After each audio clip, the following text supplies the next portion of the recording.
we are here, and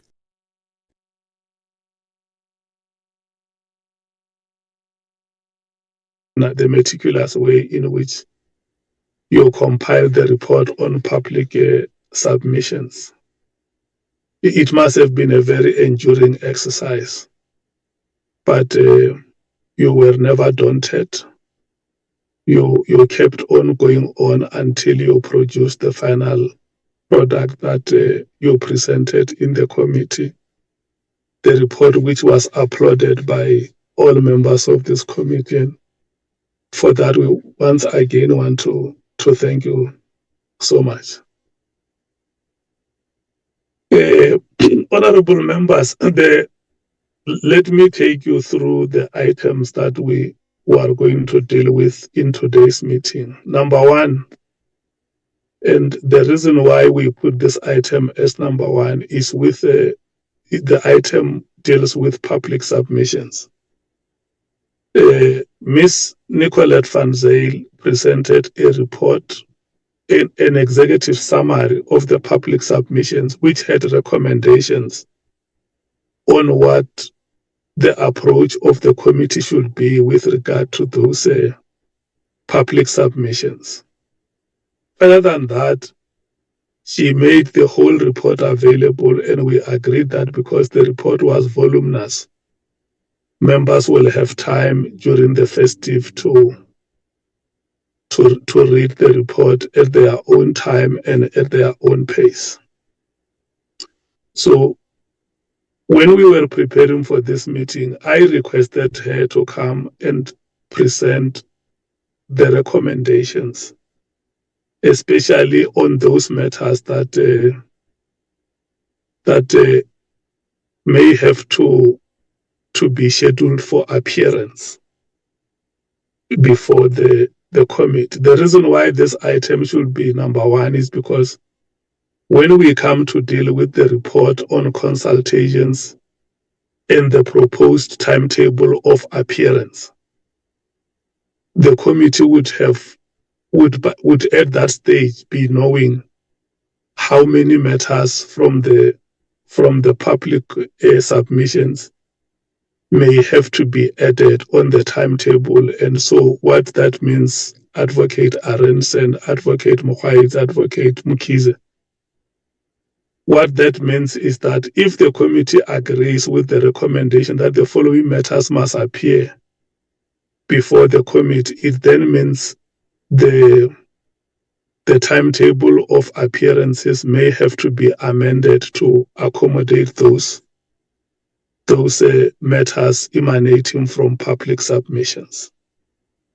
And once Ms. van Zyl has presented item number one, which is the recommendations on public submissions, then the second item will be the report on consultations from the senior counsel and his team. We agreed last year on the names of Lieutenant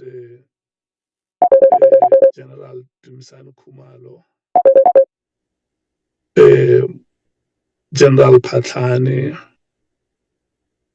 Mr. Julius Mkhwanazi from Ekurhuleni, Mr. Robert McBride, Mr. Paul O'Sullivan, and Brown Holtz as the 6 key witnesses that have to be consulted during the time when Parliament was rising. We will get a report on how many of those witnesses have been successfully consulted and how many are outstanding and when will the consultations be concluded. And when we deal with these witnesses, I want members to also remember that when we went to Hosi Mampuru, we had 2 generals from the SAPS, General Musikidi and General Kosi Sintumu. General Musikidi was not available at that time because he was leading the team that was coordinating the G20 security processes. And General Sintumule at that time was abroad. And my understanding and recollection of the decision of the committee was that because the statement of General Msikiri was very short, and that she was also acting at the time, she wouldn't have played much of a role in the matters that are being investigated within the realm of our terms of reference. And that in the event members may want to probe her statement, that can be done through written questions, which she can then provide written responses. I'm putting this matter before the committee so that if I'm wrong in terms of my understanding, the committee members can correct me and provide a way forward on how the statement of, because she cannot make any other statement unless if members have questions that they may want to raise with her, or members want her to appear before the committee. And then the same was going to happen with General Kosi Sintumule, but General Kosi Sintumule has returned to the committee and requested that she wants to appear because during the appearance of the head of IDEC, there are matters that have been raised with which she strongly feels that she must be given an opportunity to appear before the committee and clarify. Such ordinarily, she would have been comfortable with written questions and her providing written responses, but after the head of IDEC appeared before the committee, she wrote and said there are matters that were raised and she strongly feels she would be prejudiced if she was not going to be given an opportunity to appear before the committee. So the reason why I'm giving this background is for the members to look at the period between the 13th of January and probably the 6th of February. The technical team is suggesting that the committee must conclude hearings on the 6th of February so that they can have enough time to prepare a report before a report for the consideration of the committee, and that should happen between February 6th and probably somewhere the 15th or 16th of February, so that the committee can at least have 4 or 5 days to consider the report. So when we deal with the program, it must be in such a way that we look at the allocation of days. I mean, we look at the time that is available and how each day can be allocated. And for instance, Advocate Arendse, the committee may not have time to allocate certain witnesses 2 days.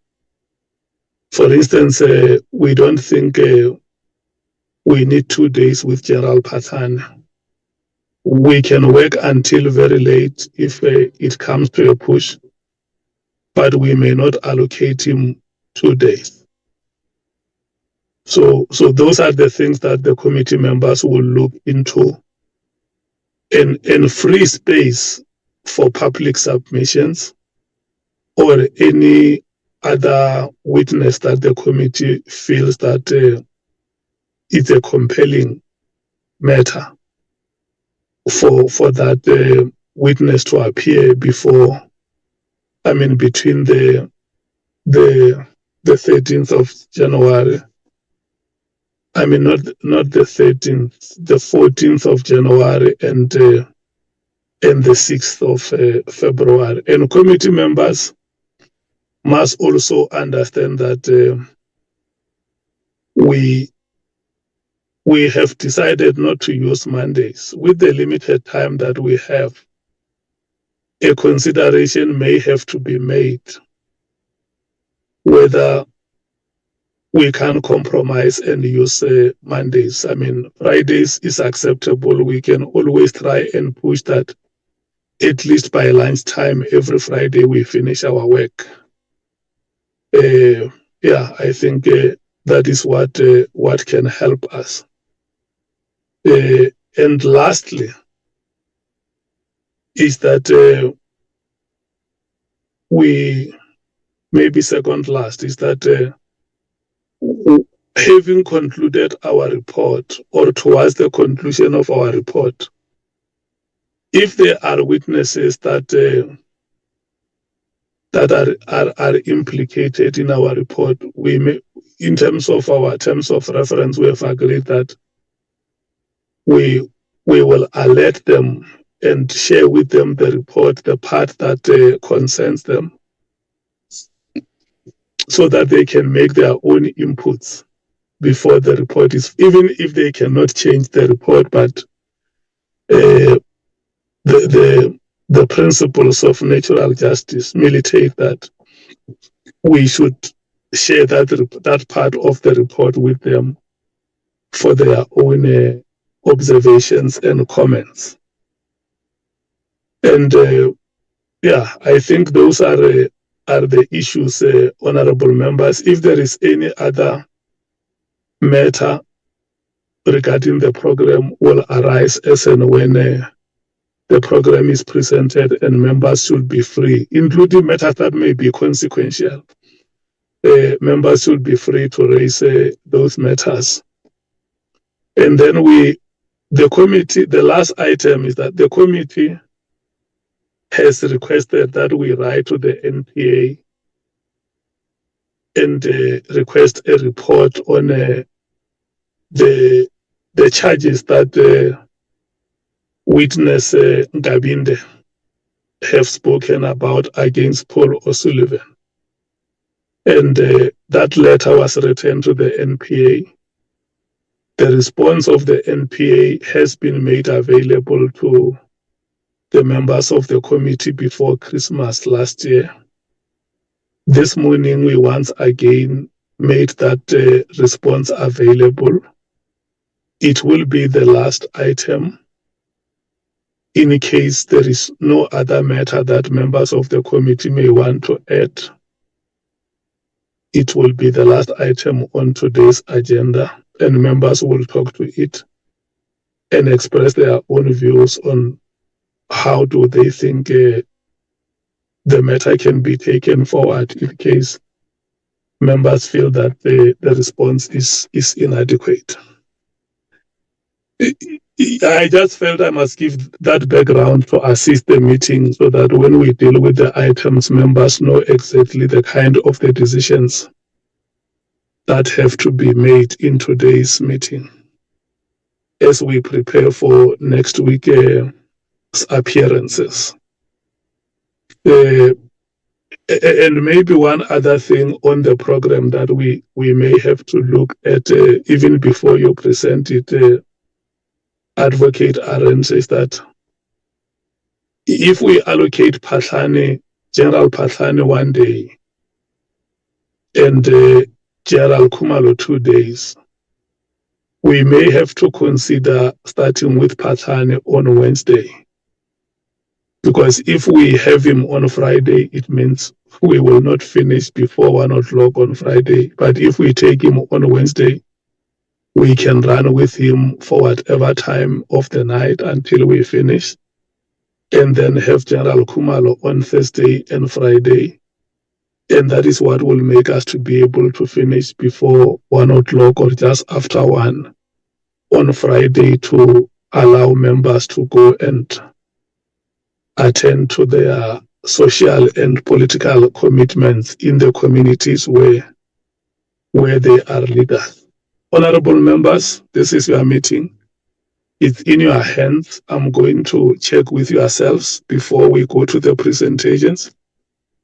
If there is any matter that members may want to raise, I see the hand of Honorable Skosana is up.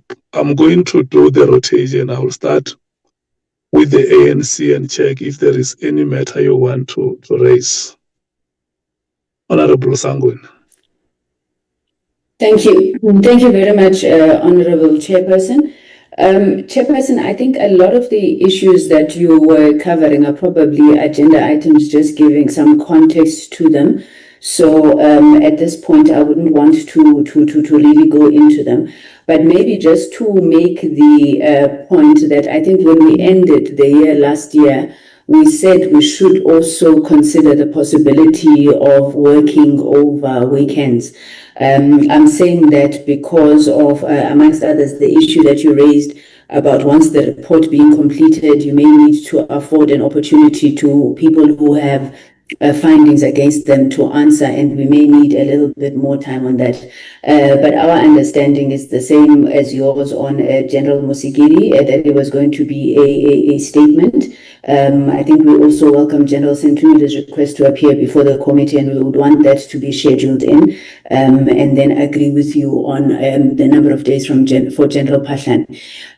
One point that we do have to make, Chair, which I'm not sure if it's in the next report, but to emphasize the importance of ensuring that members of the public are afforded an opportunity to appear before the committee.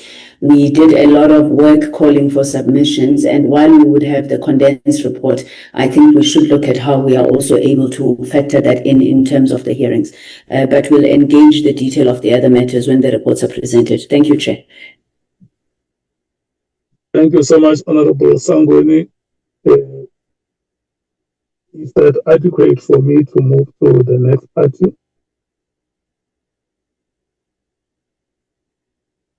Yes, Chairperson, thank you.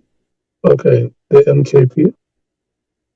Thank you, Chair, and good afternoon, good morning to all my colleagues. It's of a great felicity to be back again and seeing the chairperson wearing that emblem is for that beautiful car, you know.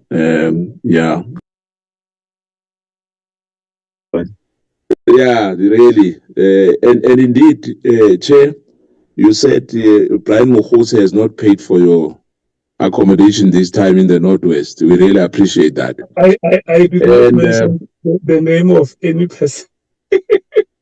Yeah, and but Brian did this season. Hopefully, he will tell us when he comes to the Ad Hoc Committee. Perhaps he has paid again. Who knows? But that, Chair, the issue of I think when you mentioned names, you remember we agreed about the 6 people really that we agreed upon, and there was an issue. I'm not sure whether I've forgotten. You know, if my memory serves me well, I think we've mentioned in this. The former Hawk boss, Mkhwanazi, if I remember, Advocate Mkhwanazi, maybe at a later stage, I might be wrong. But I thought that we are starting on the 12th, but it looks like you say we are starting on the 14th, Chair. Can you clear that? Is it the 18th or 14th? Wednesday, the 14th. The 14th. Thank you, Chair. Oh, okay. My colleagues are there. You know, there's Nombalo and Shongwe. Thank you. I want to check with them if they are comfortable with your input, or we proceed to the next part. Yeah, no, I just want to greetings to everyone, greetings to you, Chair, and compliments of the new season. I just want to raise a very quick point, and I think the legal team might assist us in that regard. The point that I want to raise, Chair, is that our interviews and our work so far has been mainly focusing or predominantly rather, on subs, whereas the terms of reference have a very broad scope. They give us a responsibility to probe the NPA and the judiciary. I don't know, maybe it might be because of the evidence that has been led, which precipitates the approach that we are currently applying, or the focus rather. So I just want to get some clarification on them, that what is the problem here? Why is the focus mainly on subs? Is it because of the evidence that has been led? It does not point us to a direction of investigating the NPA and the judiciary, or maybe it's other reasons which we do not know. I just want to raise that as a concern, Chair. Or maybe if when they make a presentation of public submissions, maybe that might be addressed through the submissions that have been made, which will necessitate the committee to probe matters which relate to the NPA and the judiciary as well. That is the issue that we wanted to raise at this stage. Thank you very much. Okay, I'm writing the issue down after the NPA response, so that in case towards the end of the agenda items, if the matter that you raise shall have not been clarified, you can still remind me, but I'm writing it down as the last item on the agenda. Is that okay? That's okay, Chair. Okay. Honorable Shongwe, is there anything you want to say before I proceed to the DA? No, compliments, Chair. Thank you and greeting to members. No, Chair, I'm covered by Honorable Nomvalo because my concern was more of there were names that we have mentioned before. And I noticed now that you've only mentioned 6. But my main concern were the names of the judges, the prosecutors, and the head of the country that we mentioned before. So as we talk about the report, it somehow closes that space of the inclusions of those names. So I was just concerned, but I think Honorable Nomvalo's input covers me on that regard. Thank you, Chair. Thank you so much. The Democratic Alliance. Thank you, Chair. All covered for now. Thank you, Chair. Okay, the Economic Freedom Fighters.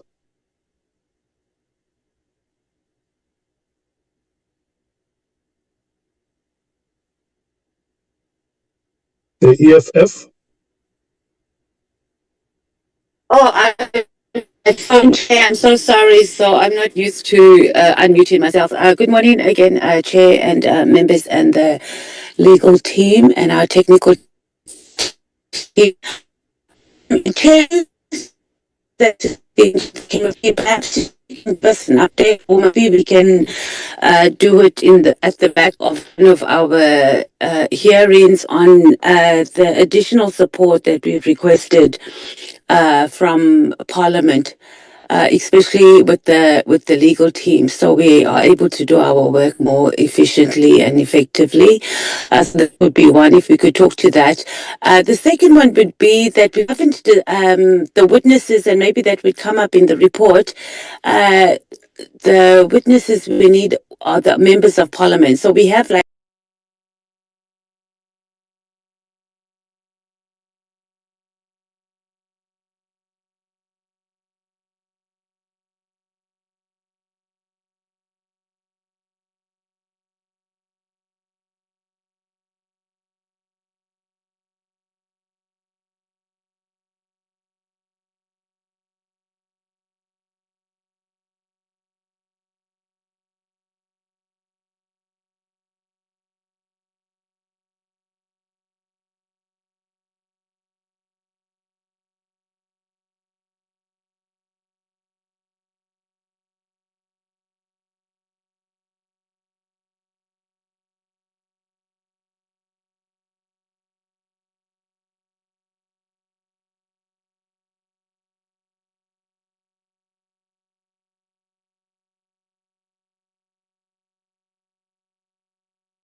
So we should not shy away from considering actually working even on Saturdays.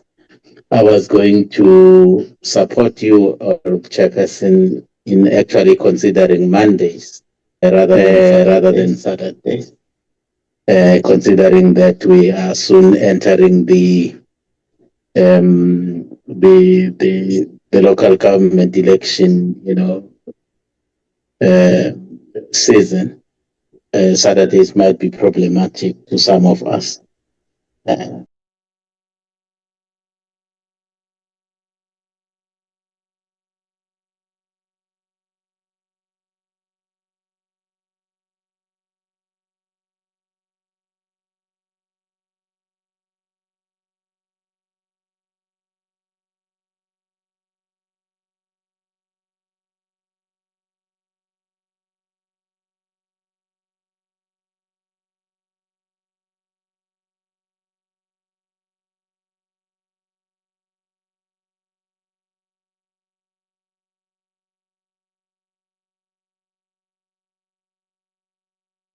Parliament of the Republic, and most importantly, in the name of the people of this country. And that is why the point that we must not turn a blind eye to public submissions, even if we were going to listen to 2 or 3 of them. It makes a very important statement that the people of South Africa have a parliament that can listen to their grievances. And those grievances can be televised live, being processed by parliament, aggrieved parties appearing before parliament, before their public representatives, pleading for their leadership to help them to deal with the challenges that they face in their daily lives. Even if it was going to be 1, 2, or 3 matters, let us be seen doing that, honorable members, acting in the name of those people who may not have access to public institutions, acting in the names of those people who may not have the voice for themselves, or those people who may not have representation. We are here to act on their behalf and make sure that their aspirations are realized. So any other matter, honorable members, this committee is your committee. We must make sure that we deal with those issues as we have said it here, that we've been allocated up until the 20th of February to conclude our work. Let's do our best, put our best legs forward, and make sure that the work of the committee succeeds.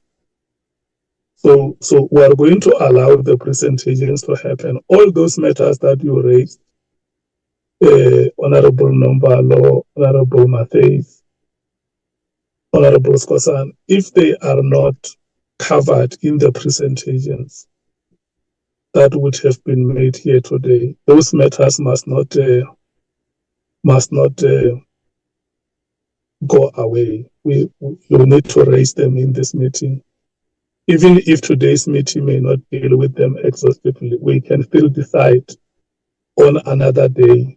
For instance, on Monday, we don't have any business except traveling.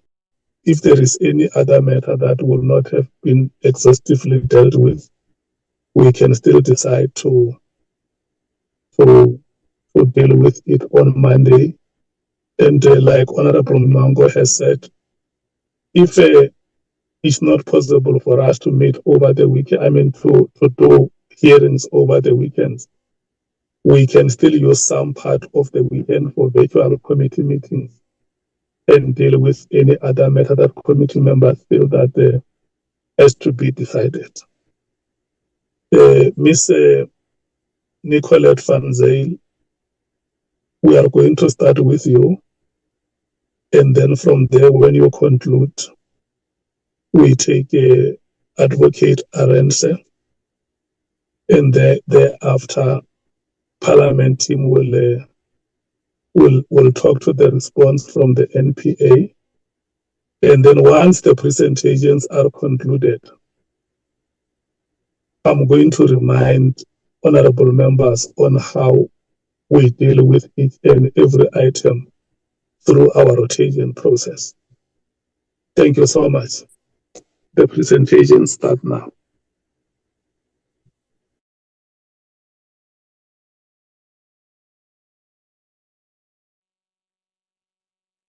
Good morning, Honourable Chair, Honourable Members. Thank you for the opportunity to present and compliments of the new season. Members, I promise this one will be a bit shorter than the previous one. So the purpose of this presentation is to provide an overview of the public submissions received by the Ad Hoc Committee. It highlights considerations relevant to the identification of witnesses in support of the committee's mandate. Chair, honourable members, the submissions are really valuable to the committee's work. It provides insight into patterns of alleged conduct rather than isolated incidents. It assists the committee in identifying systemic risks and governance gaps, and it supports the committee's oversight function by highlighting areas requiring further interrogation.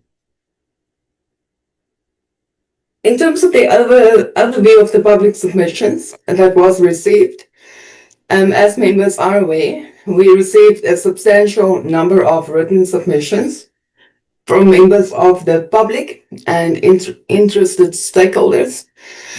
The recurring themes across the submissions include alleged political or external interference in policing functions, corruption and collusion involving members of law enforcement and associated institutions, weaknesses in internal oversight, disciplinary and accountability systems, also intimidation, fear of reprisal, and limited protection for whistleblowers.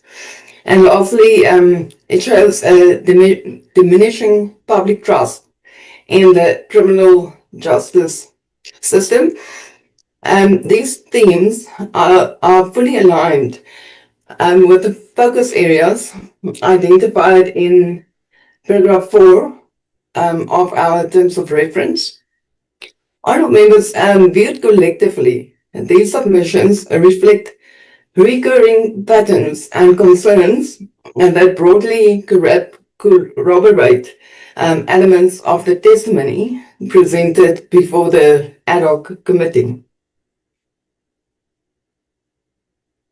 Honourable members, most of the contributions do not provide probative evidence directly related to the allegations under consideration.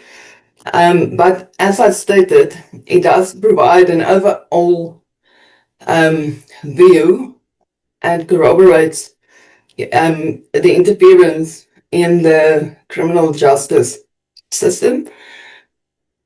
As I presented in the previous presentation last year, it is recommended that submissions be referred to the relevant portfolio committees or oversight bodies with the mandate to process them further. This approach, honourable members, will ensure that all matters raised by the public remain within Parliament's accountability framework and are directed to the institutional structures best positioned to consider and resolve. Honourable members, these I indicate are the overarching submissions that raises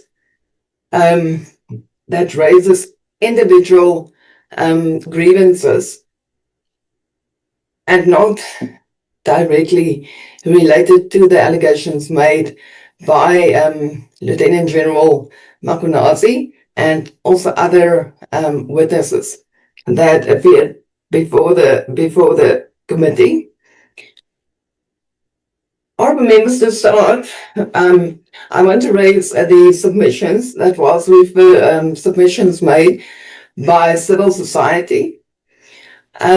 These submissions provide a system-level perspective, which addresses, amongst others, the broader impact on public trust in the SAPS correctional services, the NPA, the criminal justice system, the judiciary, and national security.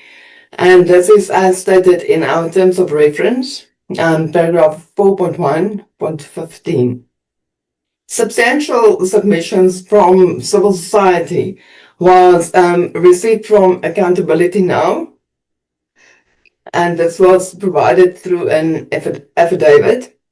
And secondly, the African Policing Civilian Oversight Forum, or APCOF, the Institute for Security Studies, ISS, and the Dullah Omar Institute, ICJR, at the University of Cape Town, or the Western Cape, apologies, Gun Free South Africa, and Mr. Ramabuela. Honourable members, these submissions should be ideally invited for oral presentations due to their importance aligned to our terms of reference. It could be considered that these presentations be allocated 40 minutes each, which will bring a total time of about 4 hours. In terms of the substantive submissions received by the committee, these are not from primary witnesses and thus could possibly not require consultations as was made with the previous witnesses. Some could be invited or should be invited for oral presentation, while others could be considered as read.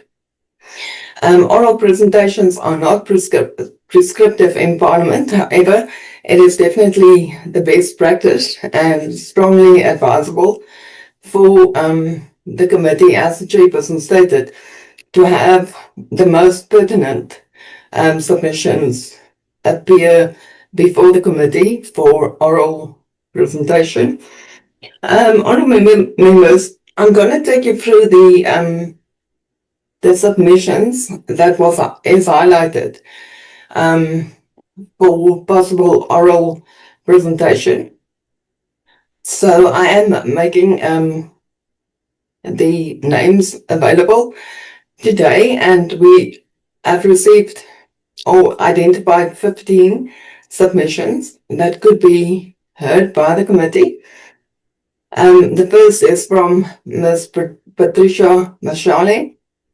The committee has previously engaged on this particular individual.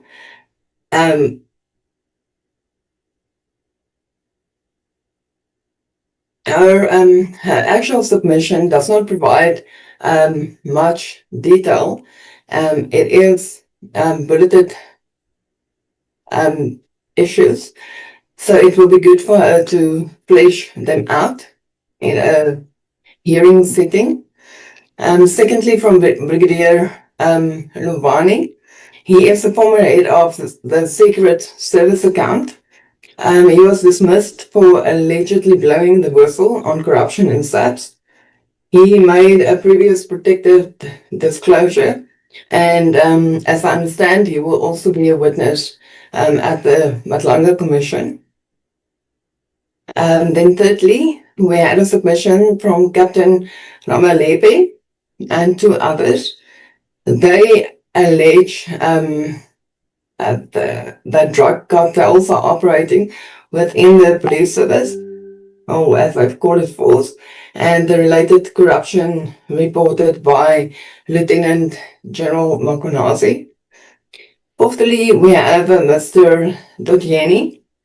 He is a former SAPS crime intelligence intelligence analyst, and he alleges political interference, corruption, and manipulation within SAP's leadership.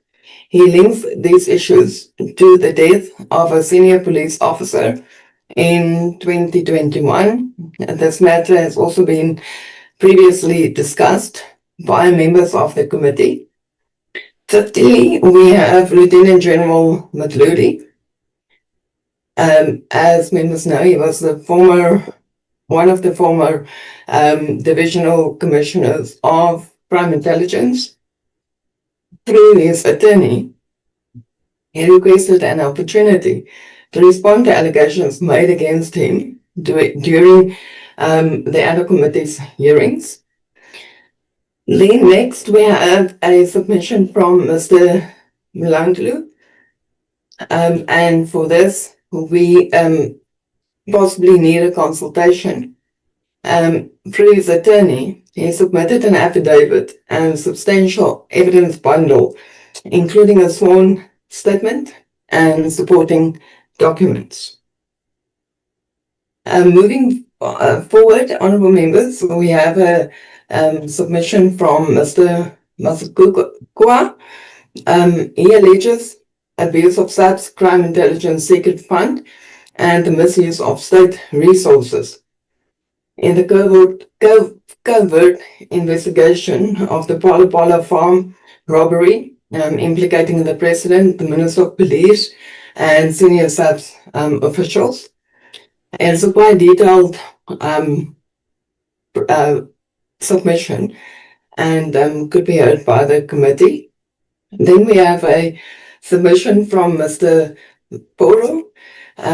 He accuses senior NPA and ADC officials of abuse of power, racism, and unlawful asset seizures, stating that he and his family was humiliated and impoverished. Ninthly, honorable chair members, we have a submission from Mr. Chetty. He reports multiple arrests and asset freezes related to fraud and money laundering allegations, claiming abuse of the criminal justice system. Honorable members, Mr. Chetty also had a recent media report or media article that was published, which can be can be made available to the committee, in which he details his submission to the Ad Hoc Committee. We have an anonymous submission. This can be either read or heard through the appropriate channels, like an in-camera appearance. The person alleges systemic corruption, extortion, nepotism, and abuse of power within the SAPS, implicating serious officers and external associates. He or she claims interference in investigations, the manipulation of disciplinary processes, obstruction of IBIT inquiries, and protection of criminal activities. He also requests intervention and protection for whistleblowers. We also had a submission from Advocate Mkhwanazi. He alleges that Lieutenant General Mkhwanazi lied under oath regarding the handling of a fraud and corruption case against Lieutenant General Mkhwanazi, thus misleading the Ad Hoc Committee's inquiry and the public. He seeks to clarify that the Mkhwanazi matter was solely about vehicle transactions and unrelated to broader allegations of corruption. Advocate Mkhwanazi submitted a detailed affidavit. So next we have a submission from Dr. Rolls. It is suggested that the submission be read. He alleges to have evidence of involvement of police and the judiciary in mass criminal activities. He reports multiple arrests and asset freezes related to fraud and money laundering allegations, claiming abuse of the criminal justice system. However, this can also be heard as an oral presentation. Next, we have a submission from Advocate Mkhwanazi. He alleges, or his submission revolves around the lack of protection to whistleblowers in the SAPS.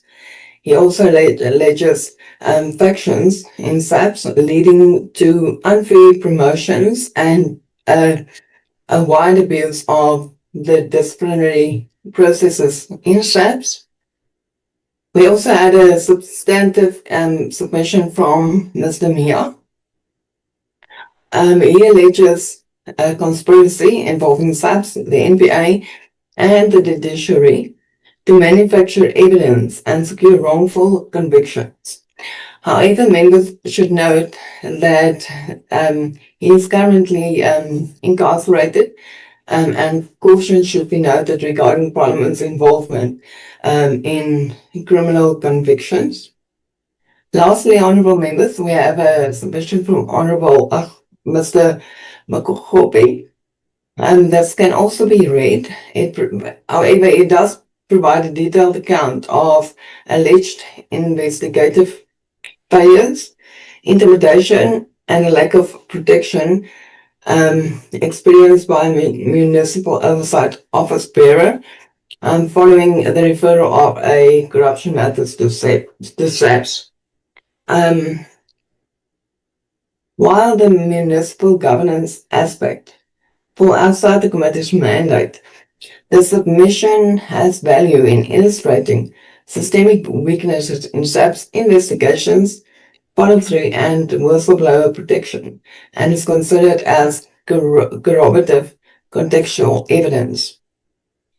Honourable members, if the committee could, at a minimum, allocate 40 minutes per individual for oral presentations, this can be concluded over 1 or 2 days. Moving on, honourable members, I just want to highlight regarding anonymous submissions and confidential documentation. We received 3 anonymous submissions, of which one was assessed as having high probative value.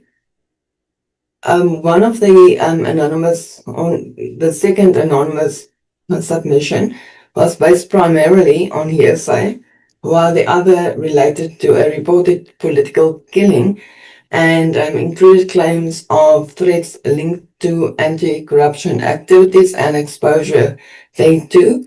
Honourable members, this is a good example of a submission that could be referred to the police for investigations regarding the threat to the submitter's life, and also to have a report on the investigation that was conducted by SAPS on the reported political killing. We received no confidential or classified documents through the public participation process. Matters falling within the mandate of the Joint Standing Committee on Intelligence will be referred accordingly. For instance, we have received a substantial submission from Mr. Painter alleging misuse of crime intelligence function. However, these allegations are not directly linked or aligned to the allegations made by Lieutenant General Mkhwanazi, but again it points to misuse of state resources, especially within the crime intelligence section of the police or division. Then, honourable members, we received quite a substantial number of submissions from former and serving SAPS members who report grievances related to unfair dismissals, irregular disciplinary action, promotions, and re-enlistment or reservist absorption.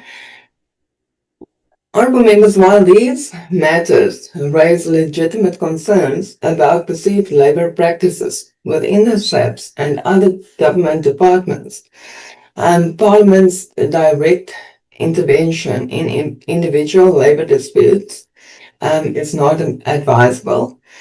These individual disputes fall within the judiciary jurisdiction of statutory labour dispute resolution mechanisms, such as the triple SBC, the CCMA and labour courts. However, the recurring patterns raised by the submissions remain important, and it points to a broader organizational concerns, notably the re-enlistment process, communication and feedback. That's quite a significant area within the SAPS. Limited pathways for community policing forum of CPF members and reservists to be absorbed into the SAPS as permanent members, ongoing systemic challenges in SAPS human resource management and allocation, and concerns regarding the application of disciplinary regulations, including allegations of the misuse of the expeditious dismissal process. Honourable members, just to note, the Portfolio Committee on Police have been engaged quite significantly in these matters, labour-related matters, as part of our strategic and policy-orientated basis on mandate.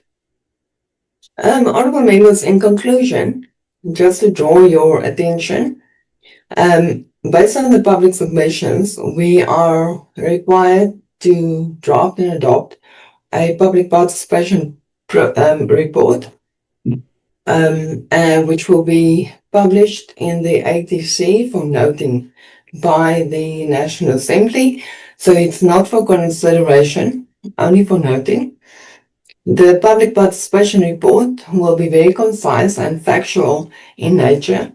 It will not include the detailed submissions that was made. It will basically be based on the overarching themes that was identified through the public participation process.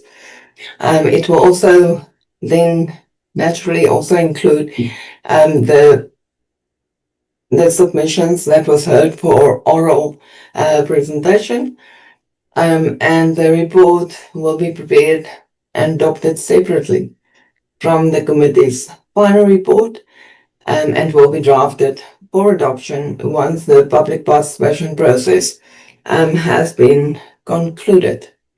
Thank you, honourable members. That concludes my presentation.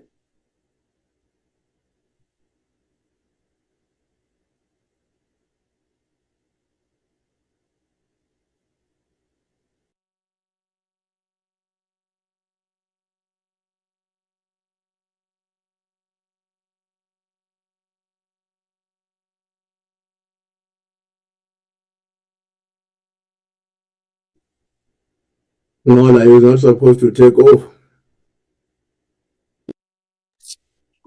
I didn't know the chair has disappeared.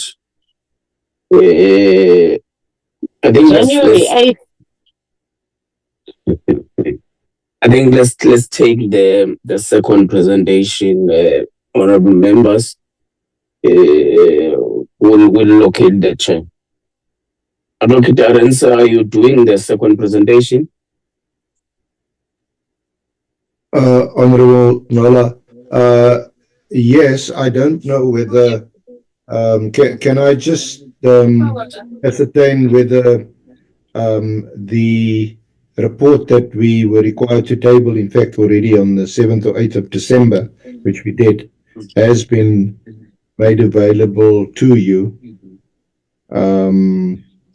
We were required to indicate a schedule of witnesses, amongst other things. I think it has been resubmitted to you. Okay. Okay, can you hold on?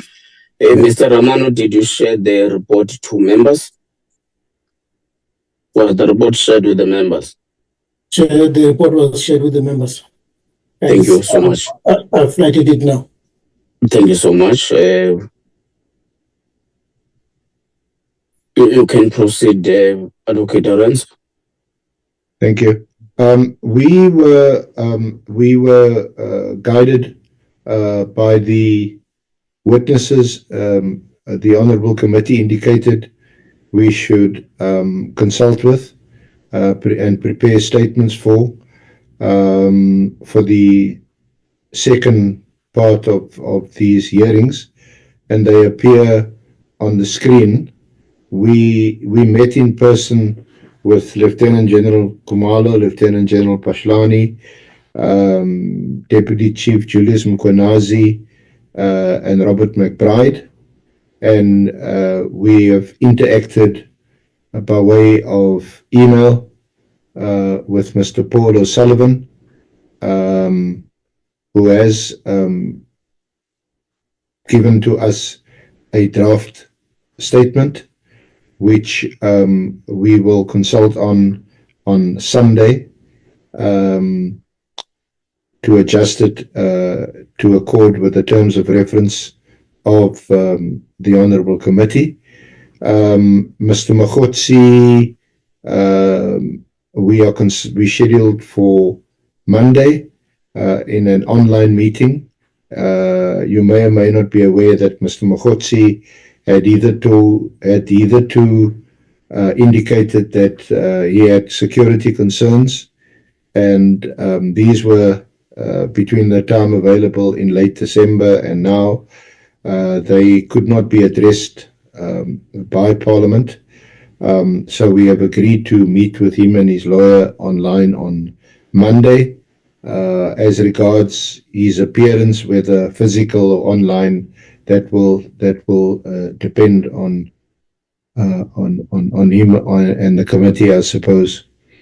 We had also interacted after this draft report was submitted on 7-8 December with the witnesses that I've indicated. We interacted with both with them personally and with their lawyers. Obviously, with the time of the year, there were difficulties with that, but I think we had worked up to about the 18th or 20th of December in working with these witnesses, having the consultations that we had with them.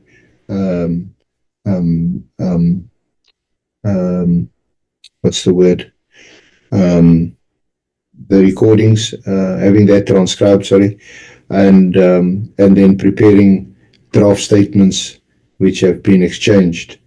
We are in a position to make the statements of Lieutenant General Khumalo and Lieutenant General Pashlani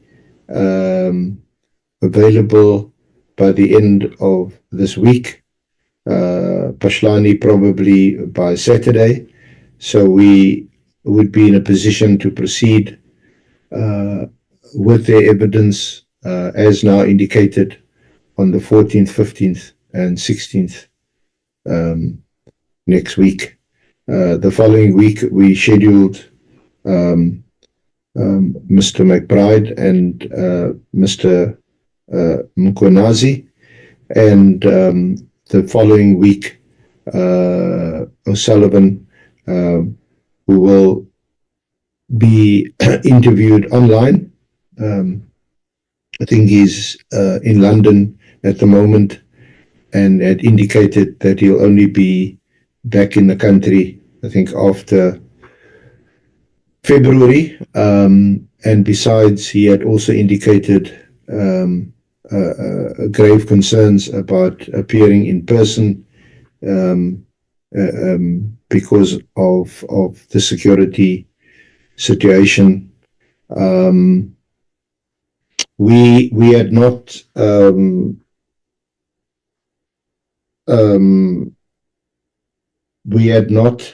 engaged in the response to the question raised by Honorable Nomvalo.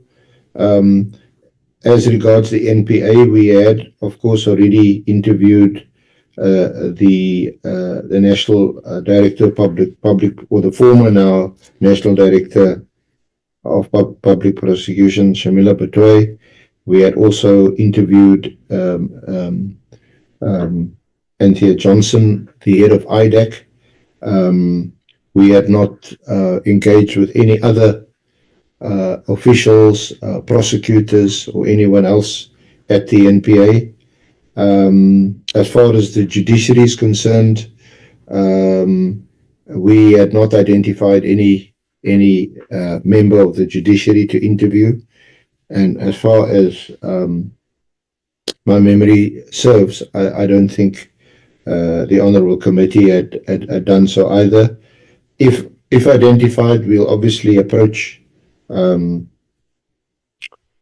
either such an official or judge or former judge if indicated.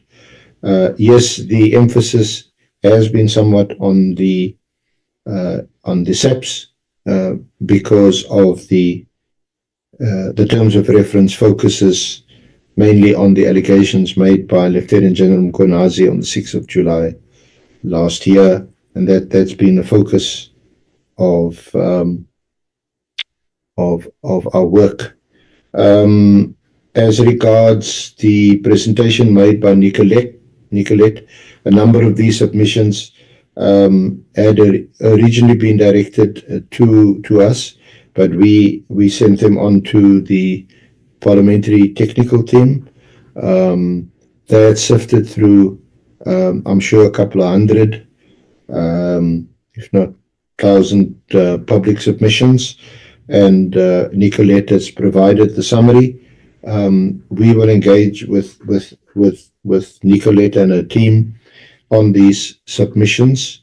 I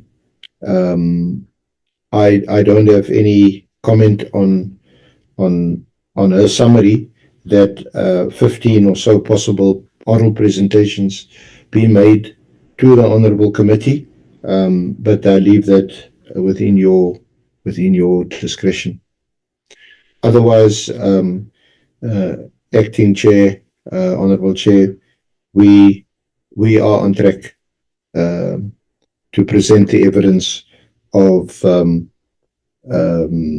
let me see, 1, 2, 3, 4, 5 out of the 6 witnesses, and we'll see how it goes with Mr. Mkhwanazi on Monday if he survives January 8th. Thank you, Acting Chair. But the last part, Senior Counsel.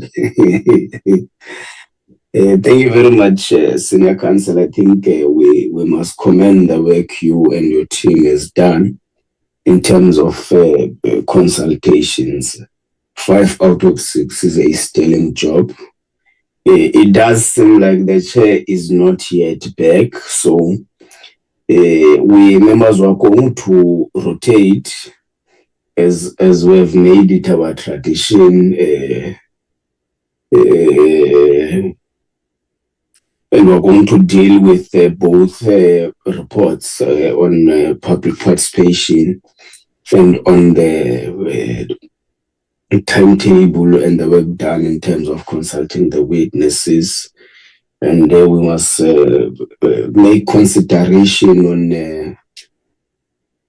the time frames and the extension that we've been given, and what needs to be done, and how do we prioritize, reprioritize, and all of that. So we're going to start with the ANC, the Honourable Sangoni. Honourable Nhlanhla, may I interject just briefly? Yes. May I request that Advocate Mkhize perhaps introduce herself briefly, and also that I will stay on, but if if both Advocate Mkhize and Advocate Mkhwanazi be excused, because we do have some consultations planned now for this afternoon with some witnesses. Thank you. That's allowed, Senior Counsel. Advocate Mkhize, can you please shortly or briefly introduce yourself to the committee? Good afternoon, honorable members. As Arenza SC has... With your video on, please. Oh, with my video on, okay. Okay, I'm not sure if it's on. It's on, but with issues. Oh, I have no idea what is happening.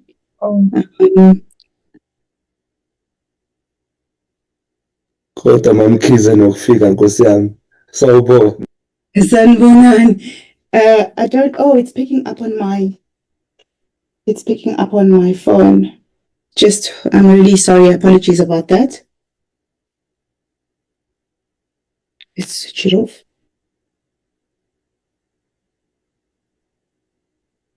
Okay. There you go. Good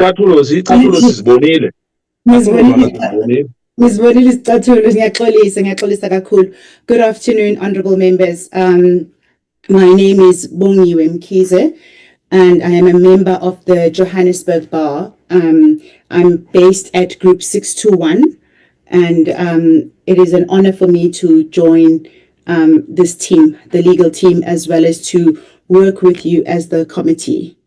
So, thank you very much, Advocate Mkhize. I think the shoes issue is not really an issue. It was just on a lighter note. We welcome you officially to the committee work. But just to brief you that here we work, there is no time for knocking off. We even knock off at 1 a.m. in the morning. So you must prepare yourself for such kind of an extensive kind of work. Thank you so much. Honorable Simon, you are back to rotation. Honorable Acting, may they be excused? Yes, they can be excused to do their work. It's okay. Thank you. Thank you very much. Honorable Simon, it's your time now for rotation. Thank you very much, Honorable Chairperson, and let me echo your welcome to Advocate Mkhize. We can tell that she's a hard-working young woman. One of the shoes were off, so she's used to this late nights and things of that nature. Honorable Acting Chair, thank you so much. Let me thank the presentations that have been meticulously prepared for the committee, both by Ms. Nicolette as well as Advocate Aransa. Maybe I will start off on behalf of the ANC on some of the presentations, and then my colleagues will come in. On the issue of the public submissions, we've noted that we haven't had sight of the original submissions, but we do accept the report as presented by the Parliamentary Research Unit. We'll accept the bona fides of those submissions as summarized. We have also noted the recommendations that have been made, especially the ones of the civil society, and we request firstly that those original submissions be shared with members. When it comes to the individual submissions, there again we're requesting the original submission documents, but maybe just to highlight a few issues. I don't know, members will correct me if I'm wrong, but I think the issue of Ms. Patricia Mashale, we had discussed it when we were at Hoshimamburu, and the view of the committee was that it would not be necessary to call her at that point. Granted, this was based on the evidence that was before us, which was largely reference to her in relation to social media posts. If there's a feeling that there's been new substantive information, that has since been brought, and that decision must be reviewed. We won't have a problem with it, but we had thought that we had dispensed with the issue of Ms. Patricia Mashale. So we're not really supporting her being heard, unless, as I said, there's new information that has come through. But even then, Ms. Nicolette did say that her submission is bullet points, so we're not sure about that. Chair, we also want to make a suggestion that where allegations or accusations are being made against individuals, it must be accompanied by a sworn statement before that is heard. And this is really to protect our work, from challenge. I know that a sworn statement is not necessarily a prerequisite for appearing before Parliament. But in such cases, we would think that whomever is making the accusation should be willing to depose an affidavit to that effect. And if necessary, anybody who has accusations being leveled against them should be afforded an opportunity to respond or right of reply. We accept the list that has been provided of the other 14 individuals who made submissions. Amongst them, I remember there was Advocate Mkhwanazi, General Nhlanhla, and a number of other individuals, Dr. Ross and so forth. We think those should be heard, and the committee should try and make the time available to hear those submissions together with the civil society. When we went through the submission, Chairperson, as the ANC, we felt that there were areas which we do have the numbers which we can pass through to the committee staff, but there were submissions that were dealing with matters of organized crime, crime intelligence failures, and I'm not sure if the ones that are proposed directly align to the submission numbers as we had captured them. So I will share those submission numbers. Now, they are not many, but we believe that if they were to be evidenced, they firstly provide collaborative evidence to some of the things that we've been hearing, but that they are so serious in nature that they should be afforded an opportunity to be heard. So I will submit that. And then finally, on the public submissions, Chairperson, where there are allegations of victimization or a failure in whistleblower protection, we think that we must be able to prioritize those. I think it's common cause that our laws and really our entire system of dealing with whistleblower protection is not sufficient, and we may want to hear from members of the public who have such issues that they would want to bring to the attention of Parliament. I think, let me stop there on the public submissions, Chair, but we support the recommendations that some of these matters must be referred to the relevant portfolio committees as well, specifically the portfolio committee on police on matters that relate to the subs. Chair, our understanding at this point, and perhaps other honourable members will speak to the matter. I don't think that there was a intentional sidelining or undermining or an attempt at circumventing, calling members of the judiciary. There has been a number of witnesses who would have made, accusations or statements against members of the judiciary, and it has been very difficult to get from the witnesses that have appeared before us who from the judiciary are these accusations being made against, except for the one judge who I think was in some high-profile case. So we hold no opposition to bringing members of the judiciary as and when those allegations are brought to them. But I think that they've been far between, and we obviously wouldn't want to just go on a witch hunt where no such allegations are presented, but we will support them being called when that information comes. Then, Chair, on the issue of the program and the witness list as presented by Advocate Arendse, I think the first thing we want to raise is that we do believe, as suggested by the Chair, that General Phahlane should go first on the 14th, given the time constraints that were raised. We want clarity, and we vehemently reject at this point any consideration of online hearings. I think our terms of reference were very clear that the witnesses must present themselves physically before the committee. This relates to Mr. Paul O'Sullivan as well as Mr. Brown Mohotz. Now, the reasons that are being given, I think in one meeting we were told that Mr. O'Sullivan is abroad. I think sufficient time has been given to Mr. O'Sullivan to present himself before the committee. We would want that we consider and utilize any avenues that Parliament has to compel him to appear before this committee. We're not going to do online hearings.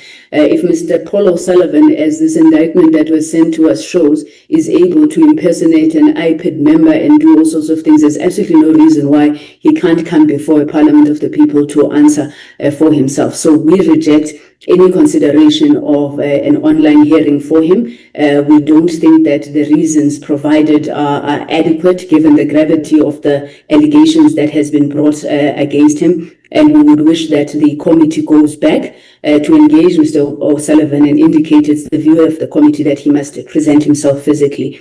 Similarly with Mr. Brown Mkhwanazi, I don't quite remember the essence of the security concerns that he was raising. However, a number of witnesses have appeared before this committee. He himself has presented himself before Justice Nhlanhla's commission. So what security considerations would there be when he has to appear before Parliament? So we reject any consideration of an online hearing there as well.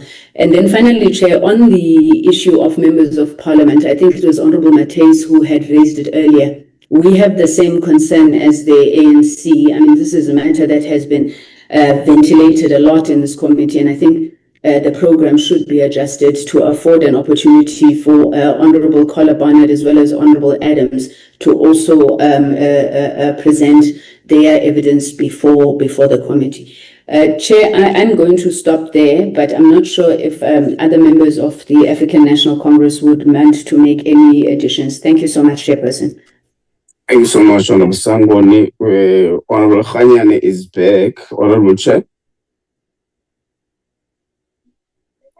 Thank you so much, Deputy Chair. Do you want me to opportunity to speak? No, just a little bit of a brief, Chair. We have received the presentation from the Senior Counsel in light I've been following that. Okay, that's fine, Chair. Yeah. You can no, I'm fine. You can take over now. Thank you. Yes, Honorable Sangoni has concluded, and let me thank you so much for steering the ship. Can I check with the members of the African National Congress if you are done before we take the MKP?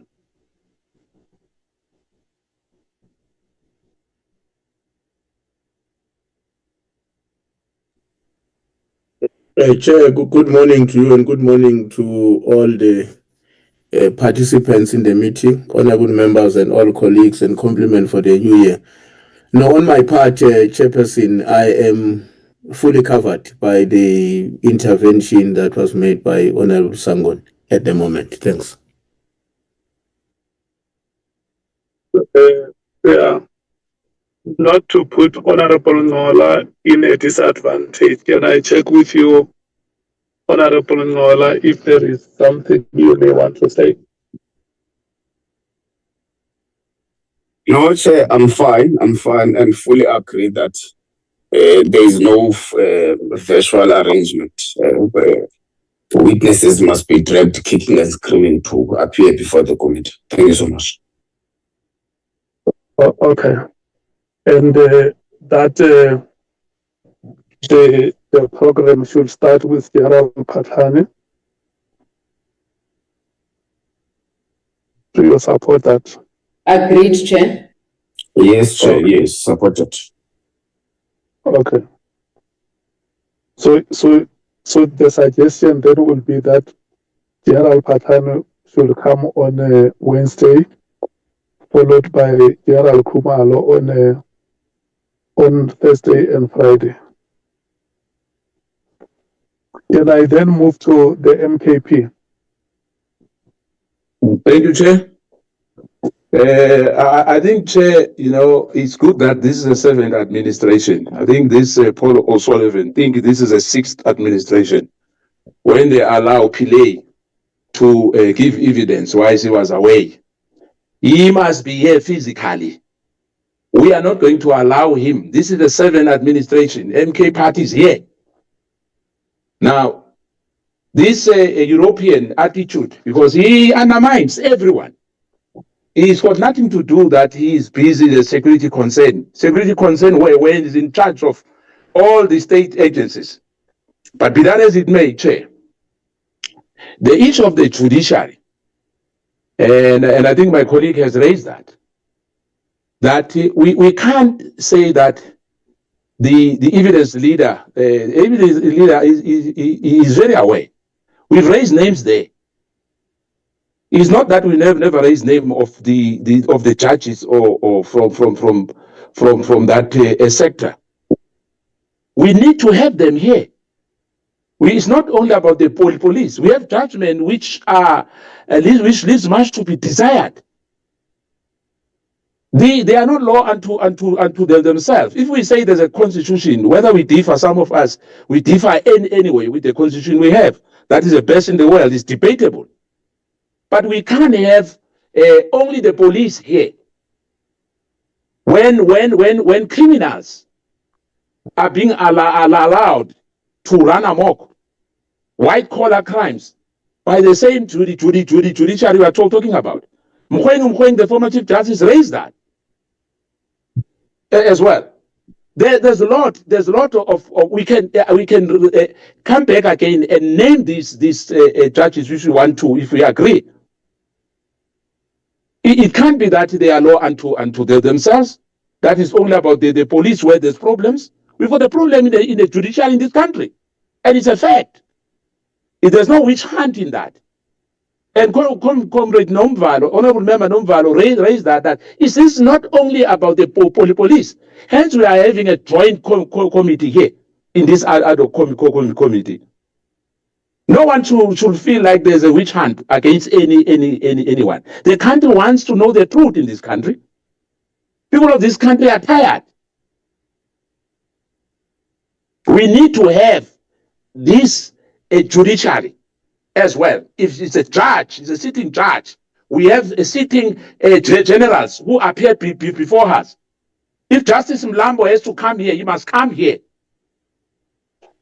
We are not going to nurse feelings and sentiments of other people. This country almost collapsed in front of our eyes because of the lack of ethics from all the state institutions. Now, we have to do our job, Chair, and make sure that we don't leave any stone unturned because of time. Because some people maybe are more important than others. Judges are human beings. If a judge has to come and appear before us, so be it. So I'm a bit disturbed when the evidence leader says he doesn't remember. No, you must remember, there's a list there. We mentioned names, even if we didn't agree. There's names there. Unless then we said this Ad Hoc Committee was for the police only. In my view, Chair, I think we have to have that as a matter of agents. We have to complete, and if we agree about the other names, so be it. Let's do what we're supposed to do. We've agreed, Chair, that we're gonna have everyone here who's relevant. Judges are relevant in this Ad Hoc Committee. They are not supernatural beings. We need them here. There's a lot of maleficence in this country. People suffered, and people are still suffering as we speak because of some of their judgments.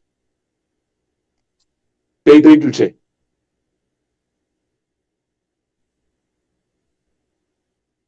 Thank you very much, Chair. Can I come in, Chair, briefly? Yes, Honorable Nomvalo. Yeah, no, let me start, Chair, by saying that we've been largely covered by some of the presentations, or the points rather, that have been submitted by the first speaker, Honorable Sangoni, on the issue of online interviews we fully agree, we fully align ourselves with what she has said. There is no need to repeat it.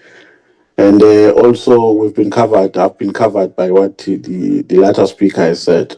But in addition, Chair, I don't know what is the position of the legal team on this matter that I'm going to raise, but I was hoping that it is going to be part of their presentation. The issue of witnesses who have appeared before this committee and after their appearance, statements are made against the submissions that they have made, which might make their statements which they made before this committee to be a lie or to be untrue, and that would legally mean that they have lied under oath. Practically, the issue of Pegitele, for instance, the committee would remember that when he came to the committee, he made some amendments which were denied, and some were opposed by by Mr. Matlala in Khosumampuru. So how do we deal with such matters which trigger a response? Because if what was said by Mr. Matlala is anything to go by, then that means to a certain extent, Mr. Cele lied before this committee, but it would be incomplete to make that determination, having not given him an opportunity to reply to what has been raised or to what was raised by Mr. Matlala against him. So are we not supposed maybe to call Pegitele either for him to make a written submission, which were made against him by Mr. Matlala, because it's going to be compulsory or it's going to be necessary in future for us to make a determination relying on the submission on the submissions respectively that have been made by the two individuals that I'm speaking about. So I think, Chair, our view as the MK party is that we can't leave it hanging like that. Maybe we'll have to request for a written submission from Mr. Cele to reply to all the allegations that were made by Mr. Matlala against him. Or maybe we invite him to come back to the committee and reply. I'm raising this because Mr. Cele is not part of the list that has been presented before this committee by the legal team. Then the second one, Chair, is that I think last year in one of our meetings, we agreed as the committee that we will have to call General Nhlanhla Mkhwanazi to come back, maybe at the tail end of our interviews, to afford him an opportunity, because 80%, if not 90%, and if not all witnesses have replied to allegations he made. Some have denied, some have rubbished all the allegations. So it will be procedurally fair for the committee to allow or to afford him an opportunity to come back. We even said when we made that submission that in a normal application proceeding, you allow an applicant to file an affidavit, you allow the respondent to reply, and you allow the applicant to come back. We said, even though we are of an understanding that this is not a litigation process, but it will be procedurally fair from an objective point of view to allow him to come back to reply to all the replies that have been made to his allegations.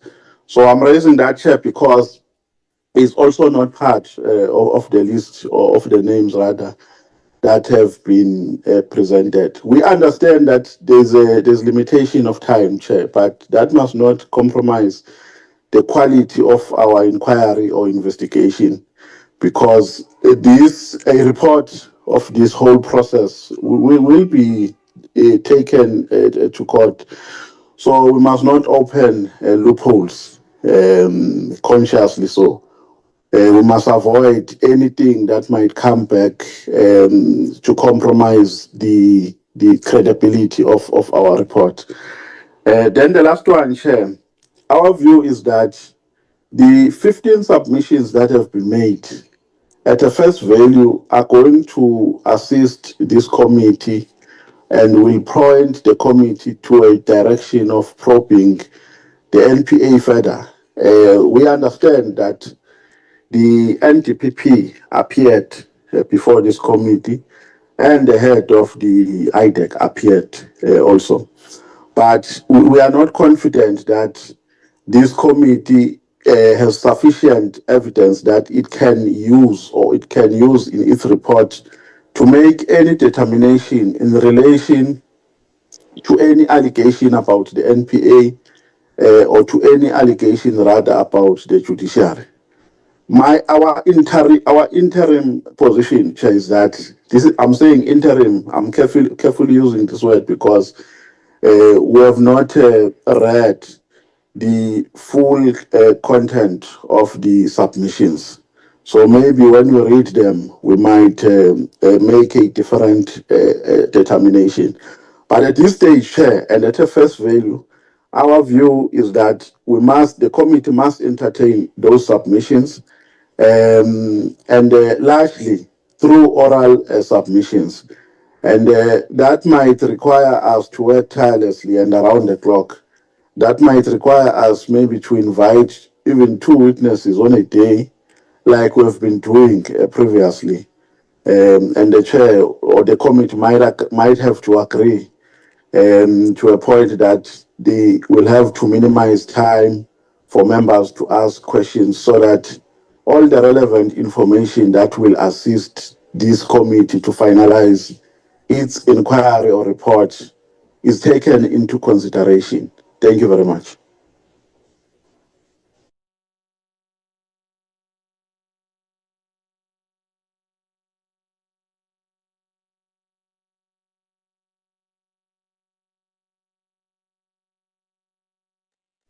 Chair, Was I hearing audible, Chair? No, I thought hope is no problem with lapha. Salungisa accommodation. Seemingly you have lost the chair, Honorable Nhlanhla. You know what to do.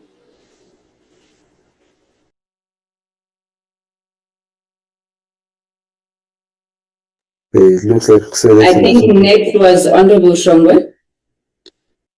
Thank you, new chair. Chair, I think I'm covered kulama inputs akhona, but kube kuyiphutha elikhulu kakhulu futhi chair uma sengake senze lento efunwayo lo baba bathi uPaul Sullivan.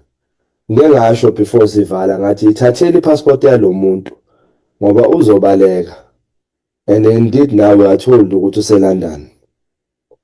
It's a pity that here now we need to submit certain affidavits in order to call certain people. But I agree with the Honorable Kusela ukuthi lona ubaba uPaul Sullivan kumele abizwe and aze physically. But in pertaining to our judges and the prosecutors and the rest of laba amagama esifuna ukuwabiza, I feel ukuthi some of them don't even need an affidavit to be called in. For example, the judge elinikeze ubaba uPaul Sullivan incwadi ukuthi you can't arrest him unless you inform him 48 hours before. That judge needs to say Number 2, the same matter yaga Paul Sullivan is struck out of the roll. The document that you got last night, those allegations against him were struck off the roll. Mawifunda leyanto, it's so suspicious kakhulu. Naloyo judge loyo naloyo prosecutor, they need to see us bazosixoxa ukuthi yini lento labayenza. Ayifune affidavit ke le chair, if I may say. So I think I would propose to chair and the committee that I know that we are pressed for time and we are supposed to finish in due time in February. However, we won't be doing justice to the South Africans. South Africans want people to be arrested. And I would suggest we arrest the few that we have done. We are done with this one and right. But we can't miss a space where we further probe these things esesizitholile masifika la phakathi. There is more that came when we were already in session we ad hoc. There was less that we understood before we went in, but now more has come. And if you check lesikhathi sisibekile, some people might find indlela yokusibalekela. There's a lot that we need to probe. We've discovered what this ad hoc committee is a necessity. And fortunate for it, I found that any commission, it doesn't waste money. It doesn't require too much money to however, it's a huge benefit to South Africans. We've uncovered a lot of things. Thanks to General Mkhwanazi. We've uncovered izinto ezidinga ukuthi siziphi isikhathi siyihlasele. So I propose ukuthi let's either again ask for more time, but while sicala ngalaba sibabophe sibacede laba, so that we sure ukuthi sizimisela ukusebenza. And we are not just the other administration not saying bebangasebenzi, maybe bebasebenza, but we want to deliver results with my South Africans. So I propose that one, let's further look at this into yesikhathi. And two, I agree with akuqale General Phahlane personally. Why? Because ama allegations waka Paulo Sullivan and the likes are coming from General Phahlane. The fact that he uzenze ilokhu member ye-IPID comes from General Phahlane. So it indeed General Phahlane should be the person to start. I'm not sure whether I agree with ukuthi makanikezwe isikhathi esincane for one day. What if there is more that needs him to give us into eziqinile about this issues of ubaba lo petty country to Paulo Sullivan, because seems like Paulo Sullivan is the president of this country, goes and does whatever. We are father no president when your country does whatever they want to do a country in Yabantu. So I propose that we also still more of his card to probe certain matters. Thank you, Chair. Thank you very much, Honorable Shongwe. The Democratic Alliance.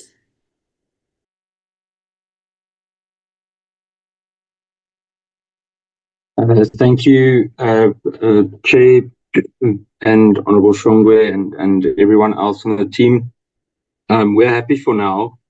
I just want to highlight one thing that we haven't touched on that's just good to take note of, is that the motion regarding the gang violence inquiry and the police committee that was adopted at the end of 2025 could potentially influence parts of, it won't influence the program, but it could cause for a slight challenge with regards to attendance sometime. But for now, happiness. Thank you. Thank you very much, Honorable Cameron. Any other speakers from the DA? No. Can we then move to the Economic Freedom Fighters? Thank you very much, Chair, and compliments to the colleagues. We generally agree with a lot of things that were said. And on O'Sullivan, we must use the powers that we have to summon him. We must be a different kind of a committee that deals with the powerful in a manner that shows them no one is above the law. And this time is giving us an opportunity to demonstrate to him that he's nothing else but a subject of the Constitution of South Africa if he thinks he's South African, and therefore he's going to have to respect the Constitution of South Africa and the laws of South Africa. The same goes to Mkhwanazi. If all things were equal, we're just supposed to send a donkey cart to go and fetch him from the village and bring him here, because he has got no reason. Things were clownish and were part of the people he has been clownishing with for a very long time in that province. So we need to find a way decisively to deal with him. When we are listening to generals of the police, we've never referred to them as a group. We've never said, hey, subs, they say, why are you scared of subs? No. We spoke about individual names. We said, this one one this one, one Sibiya, one this one, one this one, one this one. As an adult who's responsible of making laws of this country, you must jealously guard against the integrity and the image of the judiciary, and do not make sweeping statements about the judiciary. Because the day you erode the image, the good image and the authority of the judiciary, that's when you are taking this democracy to the dogs. I'm very angry with the judiciary for not delivering the Phala judgment on time. But I'm not going to paint the whole judiciary as being incompetent and making political consideration before they make a judgment. No, I've got a problem with the Constitutional Court, which has had the matter and is unable to deliver the simplest matter they've ever had before. And therefore, if I've got any issue, I will say the Constitutional Court has in this regard failed us. If there is a judge that you've got an evidence against, that this judge has been corrupted and this judge has done 1, 2, 3, 4, you need to specifically mention that judge. Don't act all brave here and all act. Don't act all brave. Mention a name and say Judge Ludwaba gave a judgment that said 1, 2, 3, 4, and therefore he needs to come and account so that we can argue about that. There is no judge who has ever been taken to a commission on the basis of a judgment. Anyone who's not happy with the judgment of Judge Ludwaba, that when you need Paul O'Sullivan, you must give him 48 hours and notice of warrants of arrest. You can take that on recourse, unless you say that became as a result of a corrupt nature or relationship Ludwaba has with Paul O'Sullivan, and this is the kind of a relationship they have. On the basis of that, then make us take a decision. I'm not going to say, let's call judiciary, let's call judiciary. That's what we asked Lieutenant General Mkhwanazi. Who do you refer to when you say judiciary? He couldn't give us. He just spoke about a magistrate. And I said to him, which he was quick to concede, that do you realize it is dangerous to say a magistrate, who normally when we speak about judiciary, we refer to judges. But in this case, you're referring to a magistrate, and on the basis of that, you paint the whole judiciary wrongly. He was quick to concede. Even that judgment of that magistrate, there's nothing wrong with it. Anyone who's got a problem with that judgment, let that person take that judgment on appeal. There is a recourse for that. Where a judge takes money of Sanlam and get arrested, those are the kind of issues that we must be concerned about. That this is a practical case where judges can be bought and undermine the rule of law. But I'm still to hear which judge did what outside giving wrong judgments. Judges give wrong judgments. And in most cases, their judgments are overturned. It can't be that when we're not happy with a judgment, we paint a judge as corrupt. You are going to collapse yourselves, the judiciary. And when we collapse the judiciary and its independence and its good image, all of us are going to be subject of these cartels and criminals, and we'll have no one to run to. At least we still have a judiciary that can protect us from these criminals which are running amok in this country. So I'm making an appeal, colleagues, that even if we want to sound more radical, we must never attack judiciary in a manner we're doing without giving the facts. Let's give the facts and let's deal with them. When we're complaining about NPA, we brought Advocate Batoi, and then he brought Johnson. He said, before I come, well, most of the issues are talking about, they belong to Johnson. Johnson came, and then Batoi ultimately came. Is there any other prosecutor we're looking for? Let's put the name down. Let's not generalize. There are men and women out there We are prosecuting objectively. We are not involved in this mess we are talking about. And therefore, you can't just say, we must not be scared of prosecutors. Make a name. Give us a specific name. Make a case. And let's second that. If no one is seconding that, it falls off and we proceed. We don't have the whole day. I mean, the whole time, Chairperson. I don't agree that we must call Begit. Begit said whatever he said about Matala. We went to Matala to test what Kele said about him. He responded in a manner he did. One of the fresh allegations Matala made is, I gave Begit money. If we go to CCTV cameras, will we get that? Yes, you will get that. If we go and ask your protector who followed you to the car where you dropped the cash, working with Begit, will he confirm that in affidavit? Yes, he will confirm that. You have never done any of those things. You have never looked at CCTV cameras. You have never asked for an affidavit of a bodyguard who was there. You say we must call Begit because Begit must come and refute those allegations made by Matala and then make new allegations about Matala. Then we must go again to that prison to go and ask Matala. Is now in a new prison. Now Begi says this about you. No. If there is anything that comes out of Kele's mouth or Matala's mouth, which is substantive in nature, and we think this is damaging and damning against a particular witness, we must then go and look for prima facie evidence. At least they gave us some lead. Look for prima facie evidence. And if we find something material on the basis of that, then say to this person, you need to come back.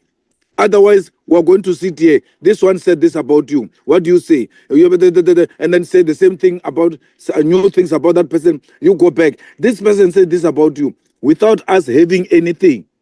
This should help us. And that's what Honorable Mateus speaks about. We have no capacity. There are no enough resources to follow up on certain things and get this information ourselves and say, no, we found something so damaging. This guy needs to come back. I will never agree that Begit must come back on the basis of what Matala said. And then we can't say, the way it's so weighty. We even got the following. That's why we want Begit back. Thanks, Chairperson. Thank you. Thank you very much, Honorable Malema. Chairperson, are you back? It seems that Hello. Thank you. Thank you. I'm handing over back to you, Chairperson. Honorable Malema just concluded. Thank you, Chair. Chair, I've raised my hand, Chair. Chairperson Nhlanhla, are you taking over? Honorable Skhosana, I think the way that it's normally done is we go through the rotations and then if there's any issues, we come back at the end. No, I wanted to talk about the chair, this chair issue, because we had Ngola, we had our chairperson. This thing now looks bad, man. We don't understand because I don't know what is happening. Ngola as well has just gone. And the chair has just gone. Now it's you. Maybe you're going to go as well. We're going to have another chairperson. What is happening here? We're suffering because of January 8th. No, this is completely wrong. Let's say things as they are. We can't have a chairperson. Now we are the third chairperson and we don't know what is happening. Honorable Skhosana, I do apologize. I think the chairperson had indicated the challenges he was having, but he's back now. Thank you, Honorable.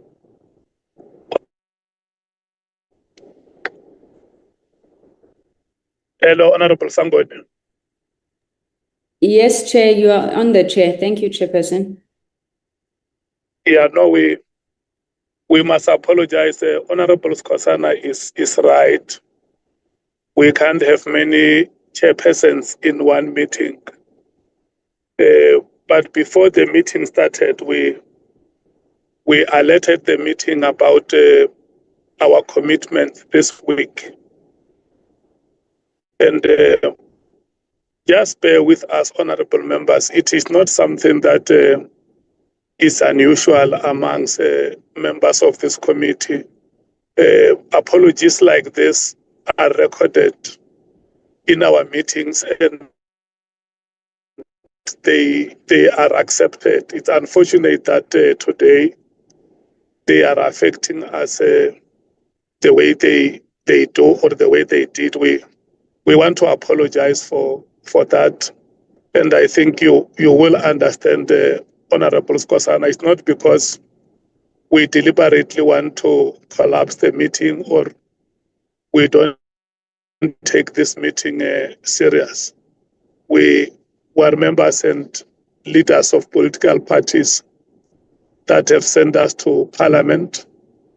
And of course, we can never equate Parliament to any of the political parties because Parliament is the supreme political institution by the constitution of the country. So the point that you raise is a very reasonable and fair point. By every measure, you are right. And I think I have also arrived at a place where there is a proper coverage of a network. There might have been one or two speakers that I missed, but the thrust of the discussions in the meeting, I have been following. Even the last speaker, Honorable Malema, I heard all what he said. Can we move forward in that regard? And I want to thank you, Honorable Sangweni, for standing in when we could have had difficulties. Is that adequate, Honorable Skosana? No, it's fine, Chair. It's fine. Yeah, thank you. Thank you so much for your understanding.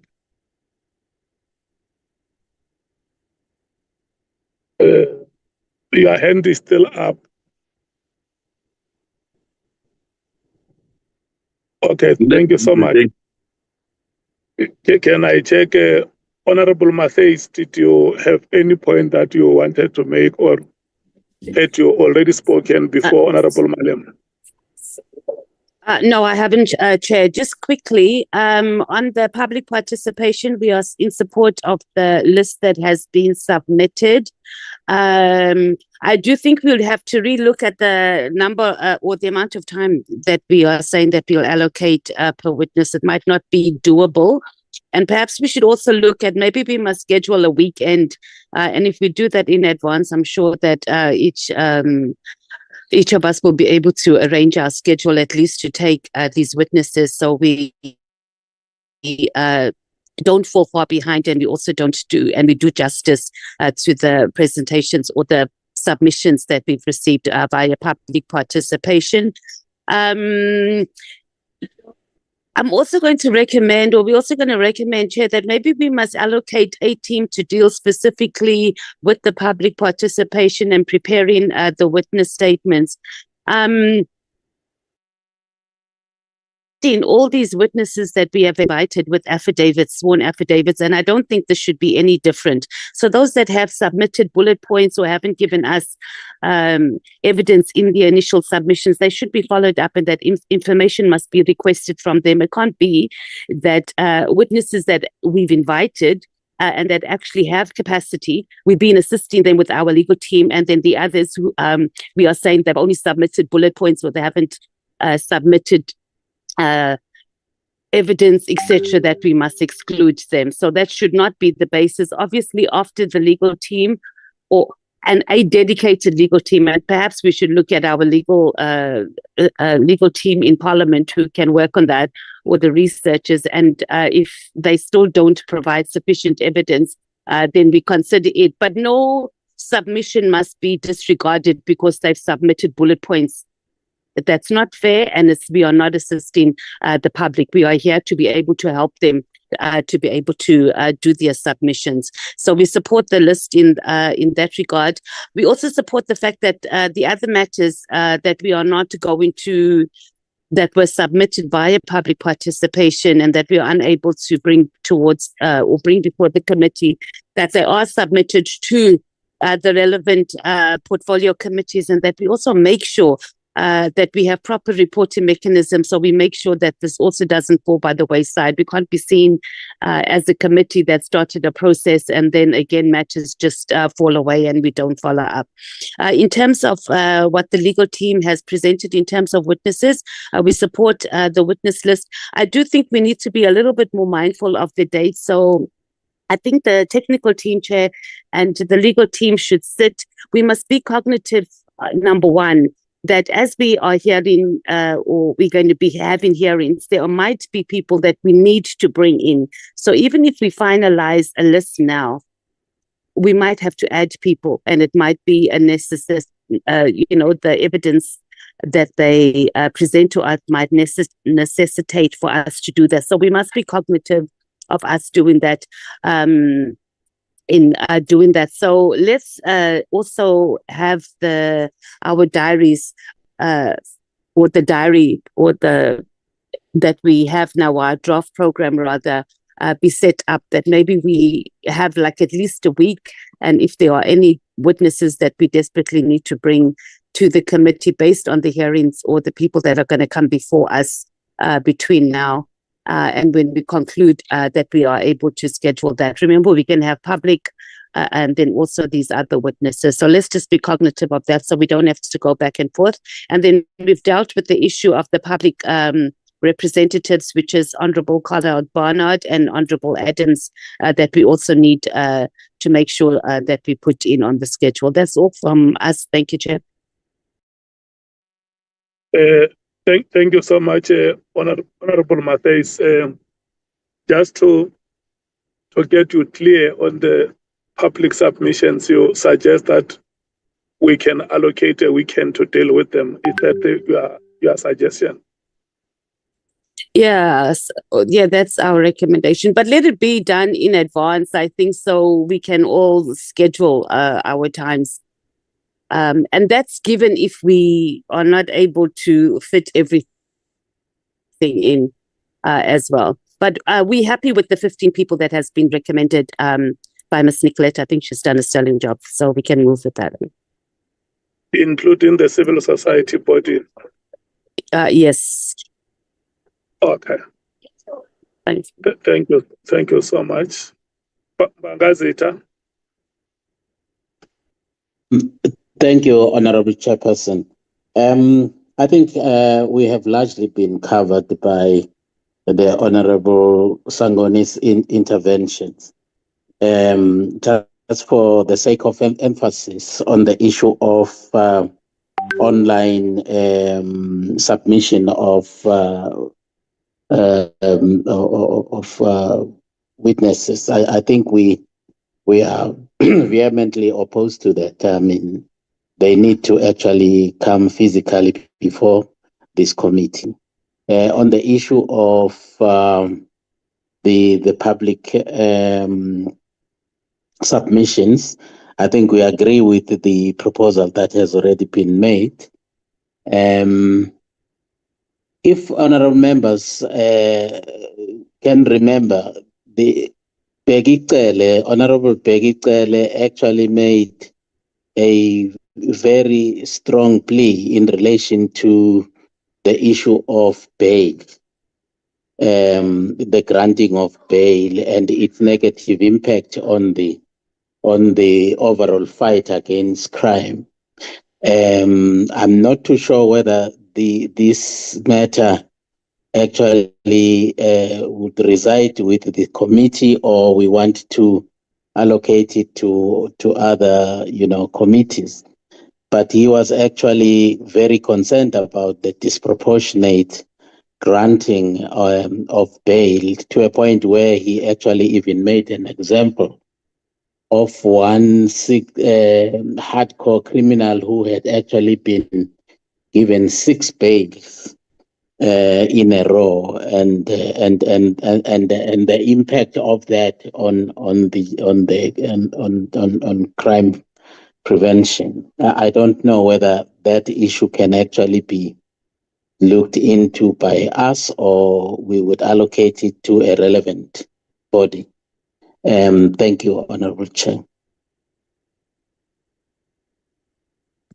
Thank you so much, Pangasita. Maybe when we deal with the report and the recommendations, we can look at where we can slot that part, the last part that you have spoken to. Thank you so much for your inputs, Honorable Sols. And thank you, Honorable Chair. We agree with starting with General Nhlanhla. Further, the witness, Mr. Paul O'Sullivan, must appear physically before us.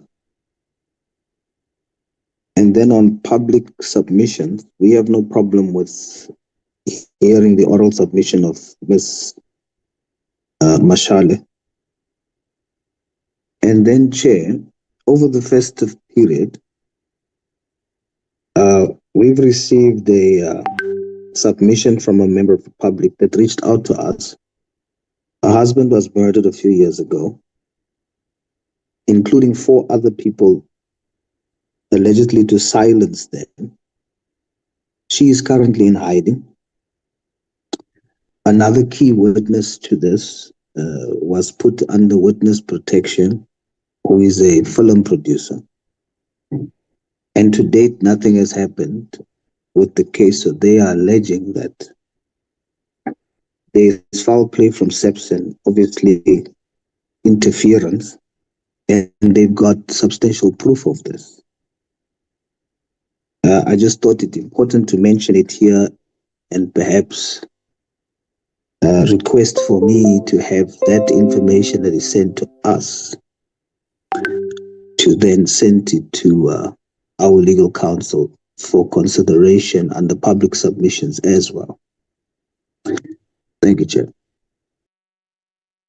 Thank you so much. Honorable Vessels. Thank you, Honourable Chairperson. Chairperson, I'm not going to repeat what other colleagues have already said. I'm covered and I'm in agreement. Thank you. Thank you so much, Honourable Vessels. Honourable James. Thank you so much, Chair. On the first point, the public participation and submission, we support the proposal as well as the report. I think something that we just want to put on record is, since the beginning, we have made proposals and suggestions as well as, I remember EFF at one point, for the appointment of an investigator, a forensic investigator, because all of these witnesses have appeared before us. They run their mouths, they mention someone, and then we go on a wild goose chase without basically verifying any of the information. And this is why we now have, members suggesting that Mr. Bekitele comes back based on what Mr. Nhlanhla has said. If we're going to take that approach, we're going to be sitting here until 2030.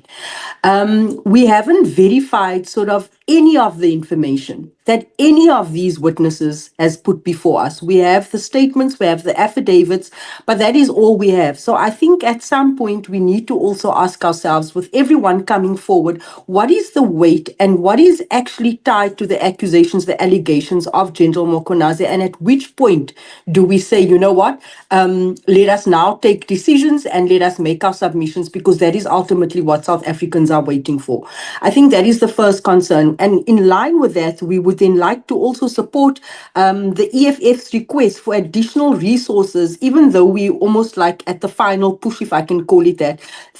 We'd like to support the request for additional resources for the legal team to ensure that there's efficiency in everything that they do going forward right now. I think it's very important. Otherwise, we're going to come to the end of February and we're going to find that we haven't sort of crossed all our T's and dotted our I's, and we're going to find ourselves having to ask for another extension.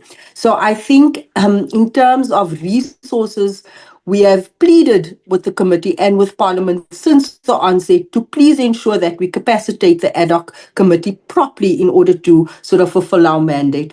I think the other thing was, we are happy to hear from Mrs. Mashale. The one thing that stood out for me there when Nicolette presented, when she also put in brackets, No evidence provided. Like I said, we didn't have that for any of the other witnesses, and the fact that she presented her evidence or her information in bullet point form, that has never been an issue with everyone else. How they present to us is neither here or there. That is for the legal team to actually provide guidance. Another concern for us as Action SA is the protection of witnesses. We're calling all these people. We've seen what has happened over the last 2 months, and it obviously has raised public outrage and concern. What processes do we have in place as the ad hoc to sort of measure the threat, on witnesses when they come forward with the information? If we're saying we have sort of 15 new witnesses lined up, how do we ensure that we've taken the necessary, I'm not sure what you call it in SAPS, maybe an analysis in terms of their safety. If we can also maybe have a look at doing that. When it comes to Mr. Paul O'Sullivan, that man has been running amok. He must come and appear in person. There's absolutely no way we are going to listen to his statement or information virtually. I think I'm going to leave it at that. Everything else we are happy with. Thank you, Chair. Thank you so much, Honorable James. Honorable members, my understanding on these two matters that have been presented by Ms. Van Zyl and the legal team is that, number one, there is a general agreement that at the end of the hearings, we should invite, in fact, it's a restatement, because the committee has made that decision before that General Mkhwanazi would have to be called to come and maybe give a reply to whatever presentations would have been made since his appearance before the committee. And number two, that the appearance of Mr. Paul O'Sullivan and Mr. Brown Mkhwanazi should be physical, and that whatever recourse we have should be used to have them appearing physically before the committee. And that the hearings on Wednesday must start with General Patani, and then he should be allocated 1 day. And then on Wednesday and Friday, it will be General Kumalo. Number four, that there is general agreement on the public submissions, inclusive of the civil society submissions that have been made. The recommendations are accepted that the 15 public submissions plus the civil society submissions should be provided for oral presentation. And Honorable Sangoni has also said that there are submissions that she will also want to bring for committee consideration that will be formally presented and considered, including the matter that the Honorable Sauls has just presented. I think those are the matters that we should be able to give attention as a committee. Probably in our next meeting, like we said, we may meet on Monday in case there are issues that we will want to deal with. So those matters should be considered in our next meeting, Honorable Sauls and Honorable Sangoni. So now what becomes consequential is that because there is a timetable which has been presented, and when this meeting started, we said the reason why we start with public submissions was because the recommendations that were going to be presented by Ms. Van Zyl may impact or may militate for the amendment of the timetable. So what then means is that inclusive of the suggestions that Honorable Matthys has made. If it's possible that we can identify a weekend which we can allocate to deal with the public submissions, or if it's possible to integrate them in the timetable, we should be able to do that. And an improved or an amended timetable will then be presented to the meeting, probably next week, Monday. For sure, we would have, by that time, we would have, it will be shortly before we listen to, we resume with our hearings. If members agree, but we will check with the members for their availability between now and next week, Monday, what time will be appropriate for us to have a meeting to consider those matters. And with regard to the amendment will also feature witness Honorable Kola Barnard and witness Honorable Adams. And then with regard to members of the judiciary, I think that if there is any evidence that compels us to call a witness before the committee, let's make that evidence available. And if honorable members remember very, very well, when we started with the conduct of the hearings, we said that we are going to call General Mkhwanazi because he is the one who made allegations. And then he came here, he made allegations. From his statements, we identified witnesses. And there were other witnesses that subsequently came after his appearance. They also made allegations, and the allegations that they made triggered the identification of more witnesses. For instance, the name of Paul O'Sullivan came to the picture after it was mentioned in the statements of General Mkhwanazi and in particular Mr. Nkabinde, who went at length to give evidence that implicated the name of Paul O'Sullivan. And so I want to plead with members that this is the approach that we should take to identify any potential witness that should come before the committee.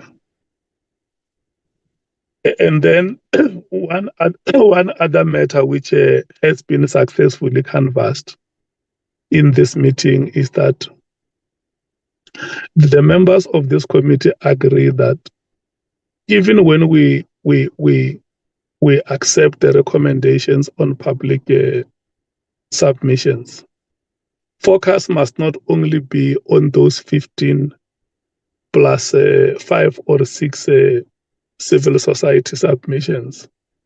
The many other submissions that have been made before the committee also have to be attended to.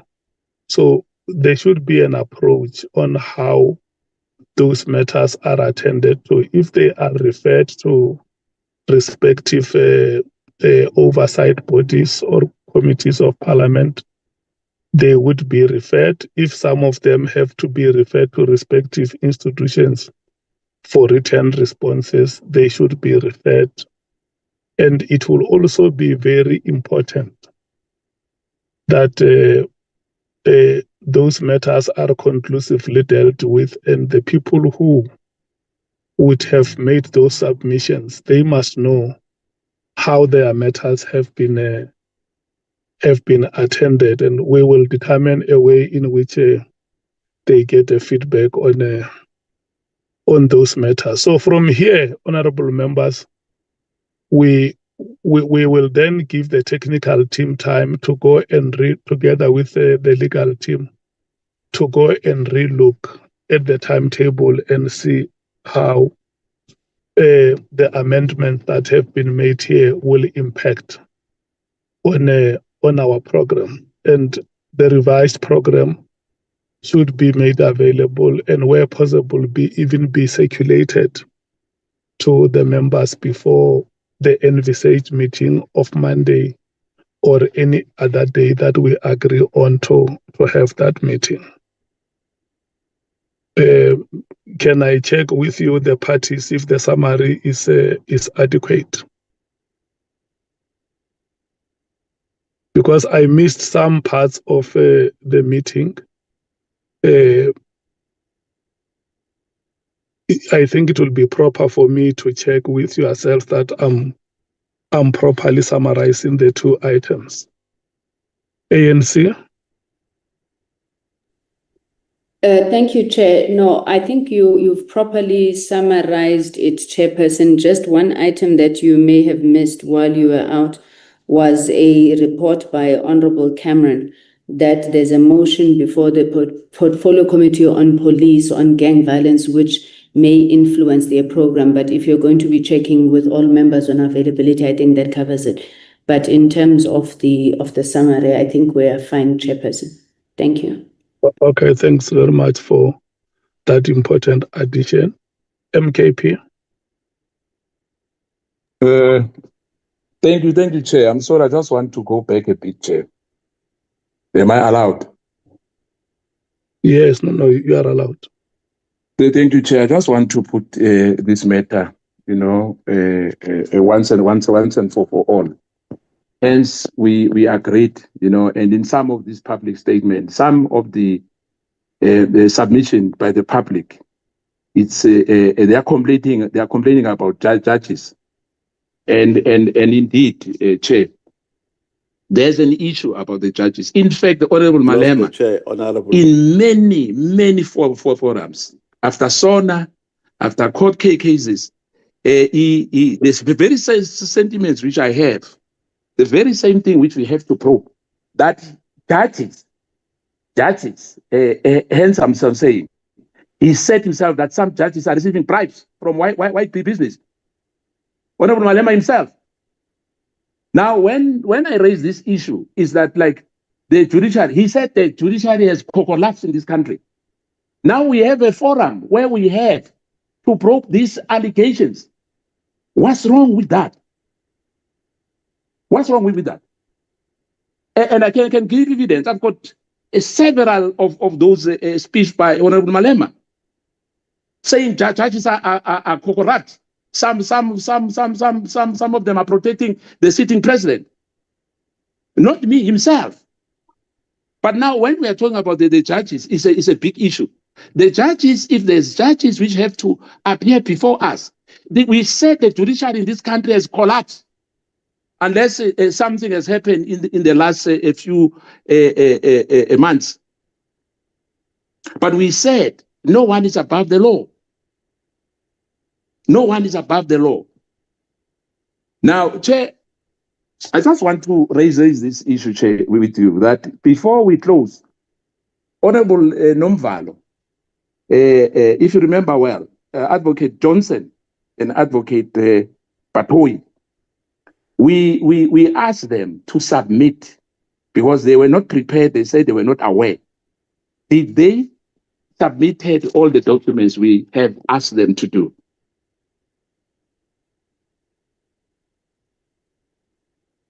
Thank you, Chair. Okay, thank you so much. Let's do like this. The submissions of the two witnesses, we will follow up to check if they indeed made submissions. If they haven't, we will give them a deadline by which they must have submitted. And then on the first point that you made, I don't want it to be a matter between you and the Honorable Malema. I think the meeting listened to your views, both of you. and we must not revisit those views, because what comes out of the inputs that both of you made is that if there, and there is nobody who denies that there may be problems in the judiciary, but what has come out unambiguously in the meeting is that if there is any tinge of evidence that implicates any judge, let that information or evidence be made available so that the committee can be in a position to make a decision and say, Judge Skosana, Judge Malema, you are being invited before the committee for you to come and respond to the following allegations. And I think if that evidence has been presented before the committee and the committee ignored it or turned a blind eye to it, it's our collective responsibility to remind each other to say, there is this witness who came before us with this evidence and it's like we're not giving it attention, or there is this public submission that has been made. And we had hoped that this submission will be equally considered. But so far, you will agree with me, Honorable Member, that it will be like looking for a needle in a haystack.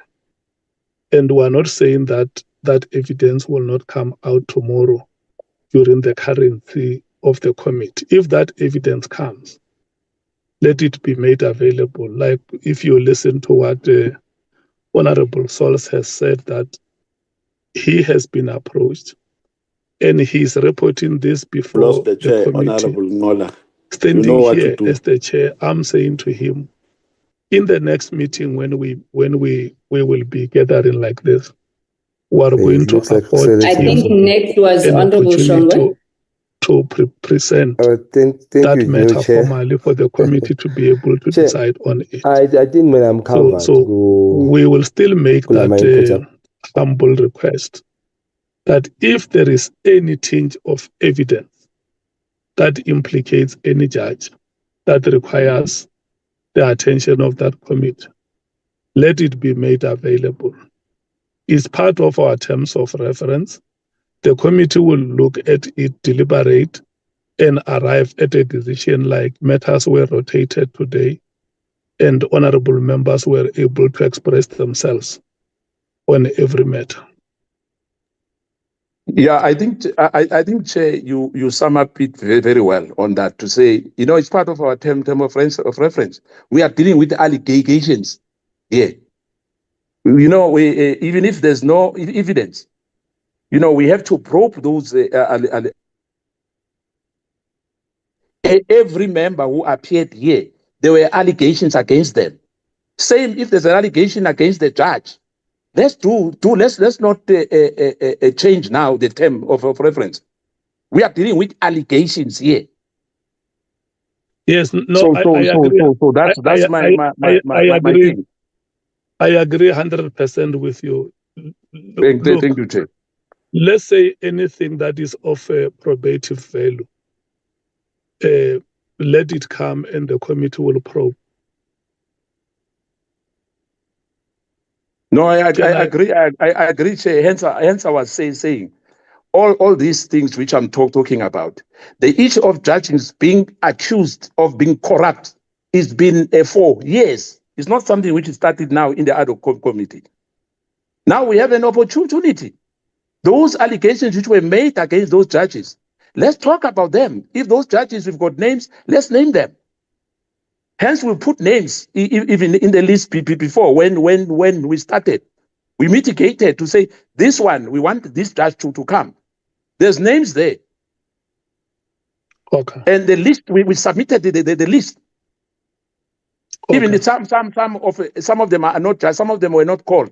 Because hence we say we can't call everybody. That we understand, that we won't be able to finish this Ad Hoc Committee. But I'm saying it should not be now that I'm the one who just wake up and said judges must come to the Ad Hoc Committee. Judges, there's accusations. Hence, I'm saying even in this public, the 15 people are accusing judges in that. And if those judges' names are there, let's call them, because we are probing allegations here. Thank you, Chair. Thank you so much. I think when we meet next week, we will consider those allegations that have been made. So if there is any information or any allegations that you know, honorable member, we are going to request that you bring those allegations to the meeting. I will, Chair. And then, thank you. And then the committee will consider those allegations and make a decision whether there is a need to invite the respective witnesses or whether the matter is not of probative value. Thank you so much.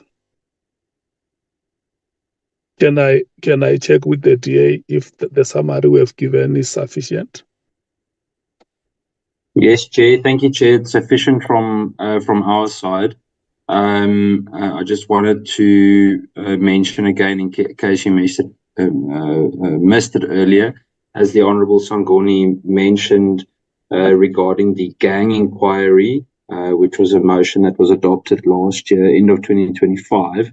We will obviously communicate accordingly, but it may pose slight challenges regarding attendance, but it's just important that you know. But obviously, we'll see how well everyone can accommodate each other. I just wanted to give an early warning of that gang inquiry. Okay. Thank you so much. EFF? There's Nomvalo, Chair. Nomvalo was, yeah, okay, thank you, Chair. Thank you very much, Chairperson. There's only one Chairperson here. Chair, we fully agree with what you are saying. And I'm happy that you dealt with the matter of judges in a manner in which you did.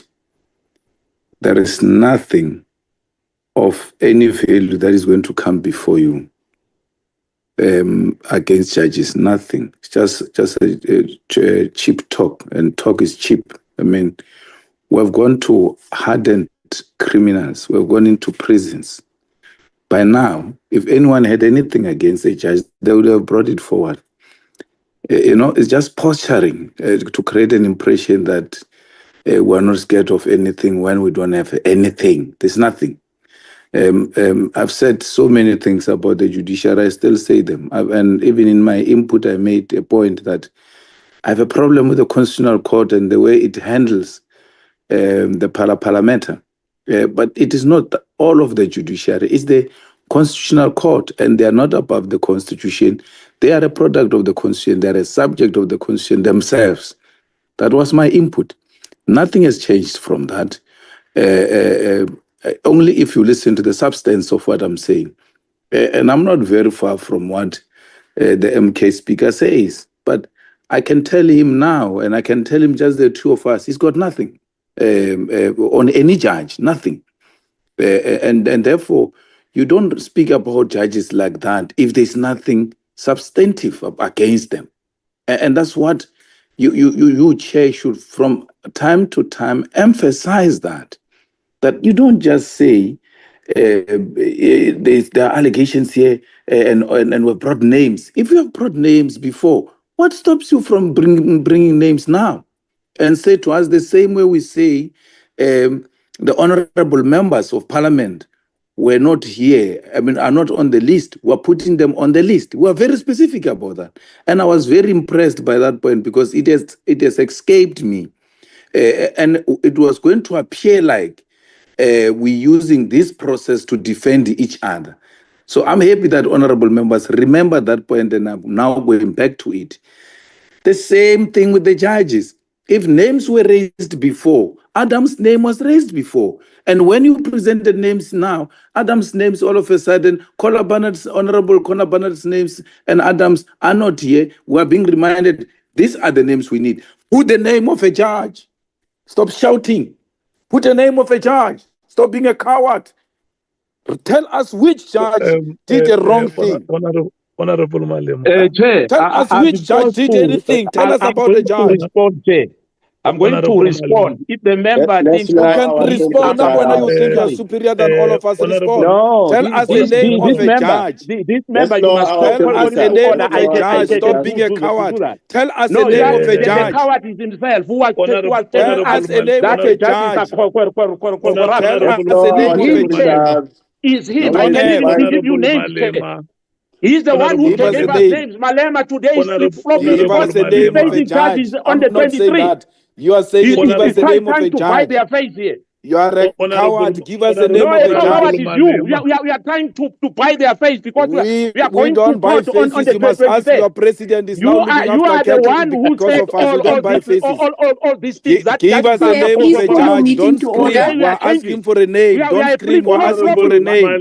You are flip-flopping. You are the one who said Stop screaming and give us the name of a judge. You are screaming. Give us the name of a Happy judge. New Year, Honorable Skosana and Honorable Malema. Happy New Year. Happy New He's Year. the one. He's Compliments. Malema today who's changing. Honorable members, order. He's the Happy one New Year, changing. comrades. Happy New New Year. Year. He's a flip-flopper of notes. You mention judges, the next thing you say, I must give you. names. It's you who tell us about judges that are corrupt. You don't know what you then you don't know what you are talking about. No, you don't I'm know what talking you are about talking you. about. No, Why you are are the one who saying said that that judges are corrupt. And then I must give names. You said that judges that are Compliments of corrupt. the And new then I year, must give names. honorable members. Give a name. Give a name of a judge. Honorable Stop being a coward. Give a name of a judge. That is you who've been accusing judges for the last 11 years. Then you don't know what you are talking about. Then you don't know what you are talking about. Honorable Malema and Honorable Skosana, no, honorable members, we can't conduct ourselves like this. If I leave you to do this, I will be failing in my responsibility as the chair, and I was becoming afraid that you can speak like this for 365 days.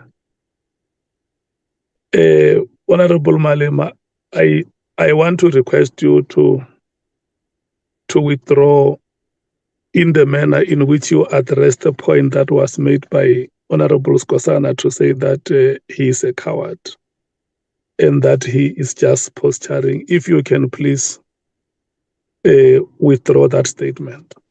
Okay, I'm asking for a name of a judge. That's what I'm asking for. And then he rudely interrupts me.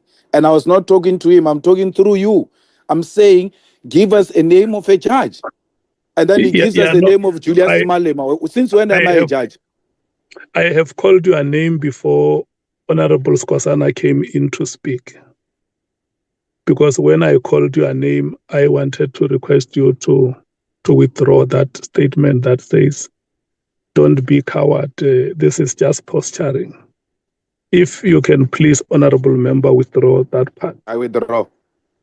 Thank you so much. Honorable Skosana, can you please withdraw everything that you said after Honorable Malema mentioned the word coward and posture? Can you please withdraw everything that you said there after? I just want to say, if you say everything, like what, Chair? Because if you say everything, you say I must withdraw to say Malema was accusing judges for the last 11 years of corruption. No, it's not what I'm saying. That part you said when we gave you chance to speak. What you said after he mentioned the word coward and posturing. Remember, I came between the two of you. I came between the two of you. Because he's attacking the chair. No, Chair. No, Chair. This Honorable Nkosana is out of order because when he was speaking, it's Leanne Matasia. You just, no, it's Leanne Matasia. It's not Nkosana. When you interrupted, when you were busy talking, Honorable did not interrupt you. No, because the chair is not asking you to apologize. You just come in and talk whenever the hell you want. Who do you think you are here? Every time you must be putting up with your rubbish. No, Chair, you must tell him to even withdraw everything he said because Honorable Malema was still on the floor and then he interrupted. It's out of order and I'm calling order on you, Chair. Honorable Matthews, no, you can't call order on me because what you do... Chair, because you're supposed to ask him to withdraw anything. He interrupted Honorable Malema and he started talking. What you do is unacceptable. Listen here, Honorable members. I have spoken to Honorable Malema, and Honorable Malema has withdrawn the part that I requested him to withdraw. I withdraw, Chair. And please ask Matthews not to come in between. You are talking to me. You are not talking to me. No. Thank you. No, I'll come in because you always interrupting and we always quiet. I'm not dealing with the issue of withdrawing. Yeah, I will. Because you must learn to shut up when you're not called. Chair, he says I must learn to I will come in because we're tired of you, Kosana. We sick. No, you need to be called to order. We're sick and tired of you always interrupting.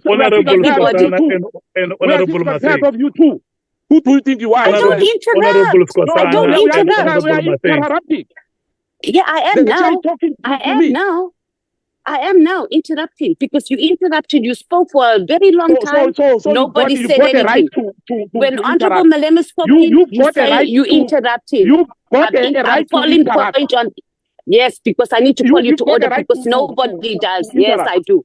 Yes, I do. Okay, so you can continue interrupting. It's fine. Yeah, I have an right to interrupt when you don't know how to conduct yourself. Don't listen to me. Because we wish you could just understand basic things about how to conduct yourself in a basic committee. You need to go to organizational meetings and learn how to conduct yourself into a meeting. Yes. It can be my whole two hands can be pointing back at me. Go to organizational meetings and learn how to conduct yourself in a meeting. You are not going to lecture me by anything. You disrupted Parliament for many years. You can't tell me anything. Chair, I'm listening to you. Honorable members, I think we have given you enough time to say what you wanted to say. We have had. You must withdraw sanguine as well. I'm not sanguine, but you must withdraw that mistaken reference to me. Honorable Sanguine, please. I'm sorry, Chair. Honorable Skosana and Honorable Matthews, we have given you a chance to say what you wanted to say. Some of the things that you said, every time we see you are going to remember what you said. Honorable Skosana, I was coming to address you after we have laid to rest the matter with Honorable Malema, and he has accordingly withdrawn. And I requested you to withdraw. To withdraw. Withdraw, Chair. Thank you. No, I have not finished speaking. The reason why the meeting deteriorated the way it did was because when I was still addressing you, you interjected me. And then the meeting deteriorated. Can you please withdraw the statements that you made after Honorable Malema has used the words coward and posturing? Can you please withdraw those statements? I withdraw, Chair. Thank you so much. Honorable Skosana and Honorable Matthews, can you please withdraw the statements that you made against each other?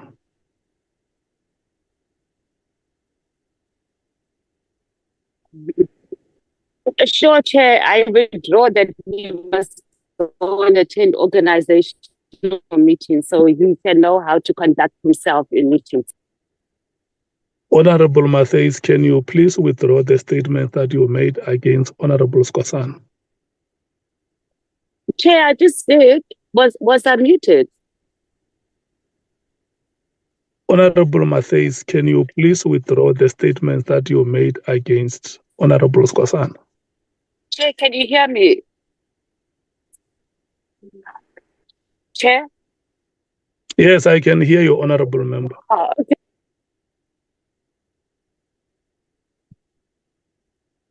I can hear you.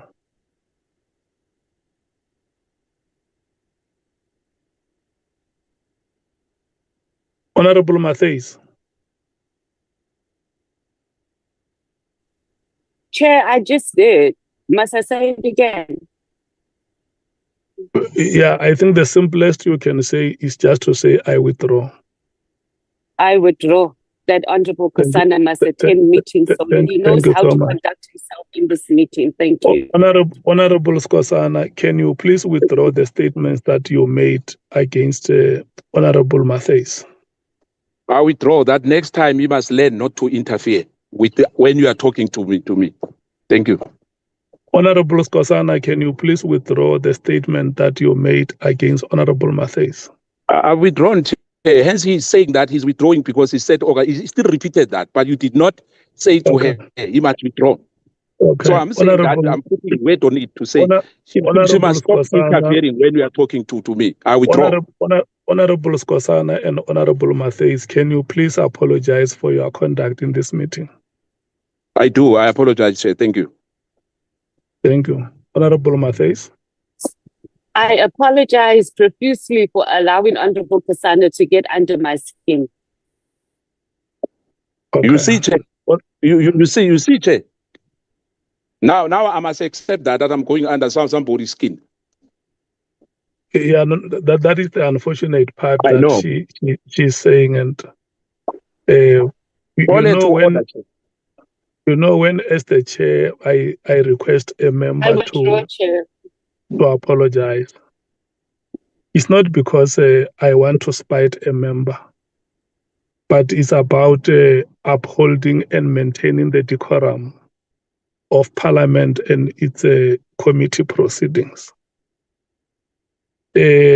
Honorable Skosana, you mistakenly mentioned the name of Honorable Sangoni when you were being addressed by when you were being addressed by Honorable Matthias. May you please withdraw and apologize to Honorable Sangweni?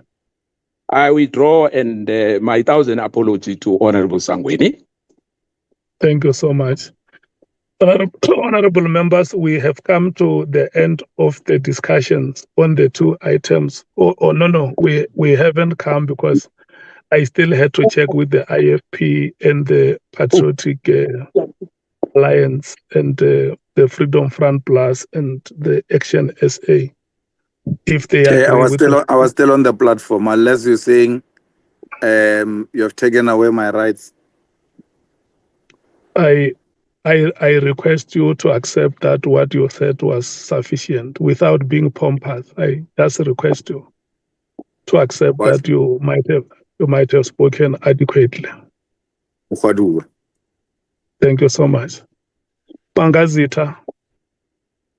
Thank you, Honorable Chairperson. Now we're satisfied with your summary, Honorable Chair.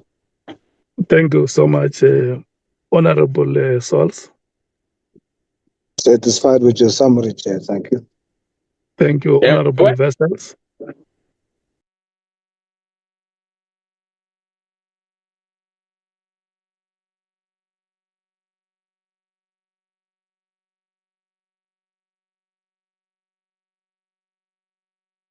Honorable James.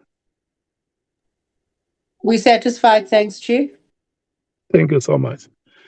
Honorable members, the last item was the response to the response that we have been given by the NPA. So I'm going to request that the legal team should go and look at that response and come back and give the committee a feedback. The legal team of Parliament look at that response and come and give the committee a feedback, including recommendations on how the committee should finalize the matter. Is that adequate, African National Congress? Yes, Chair, thank you. Thank you so much. MKP? Chair, no, our understanding is that the response should not only come from the NPA. We also made a request of some information from IDEC as well. So we're hoping to get an update in that regard from the legal team. Okay. If I may remind them what the information was about, it was in relation to the arrest of General Khumalo, the referral. Yeah. Thank you. Okay, yeah, but it's separate from the Paul O'Sullivan matter. I thought, so the part of IDEC must also, it's IPIT, because the allegations were that Paul O'Sullivan will even go to IPIT offices and convene meetings. So it means when the legal team comes back with the report on the charges against Paul O'Sullivan, or the status of the charges against Paul O'Sullivan, there should also be an explanation from IPIT. And number two is that we must also get a response from IDEC on the matters relating to the arrest of General Khumalo. Is that adequate, Honorable Nomvalo?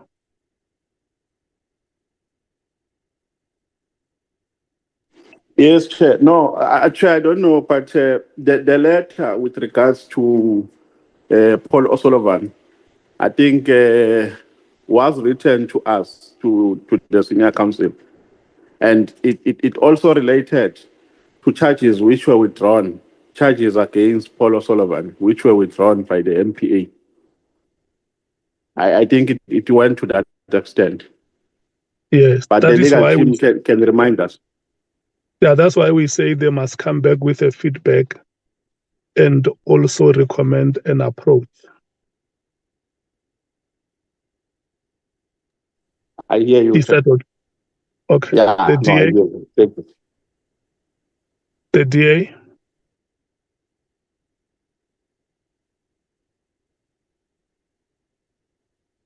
I'm very sorry, my signal is extremely bad. The DA is fine. We covered so far, we have nothing further to add. Okay. So thank you so much. The EFF? Mkhwanazi. Agreed. The IFP? Agreed, Chair. The PA? From the Chair. Thank you so much. The Freedom Front Plus? Agreed, Chairperson. Thank you so much. The Action SA? We find Chair. Thank you so much, honorable members. That was the last item on the agenda. The rest of the items that have not been fully exhausted, as they were mentioned in the summary, will then be attended to in our meeting next week. I want to take this opportunity and thank you so much for your time and for your energy and your commitment to the work of this ad hoc committee. Bonani, are we having any announcements? Chair, none from our side. Thank you so much. The meeting stands adjourned. Long live the chair. Thank you.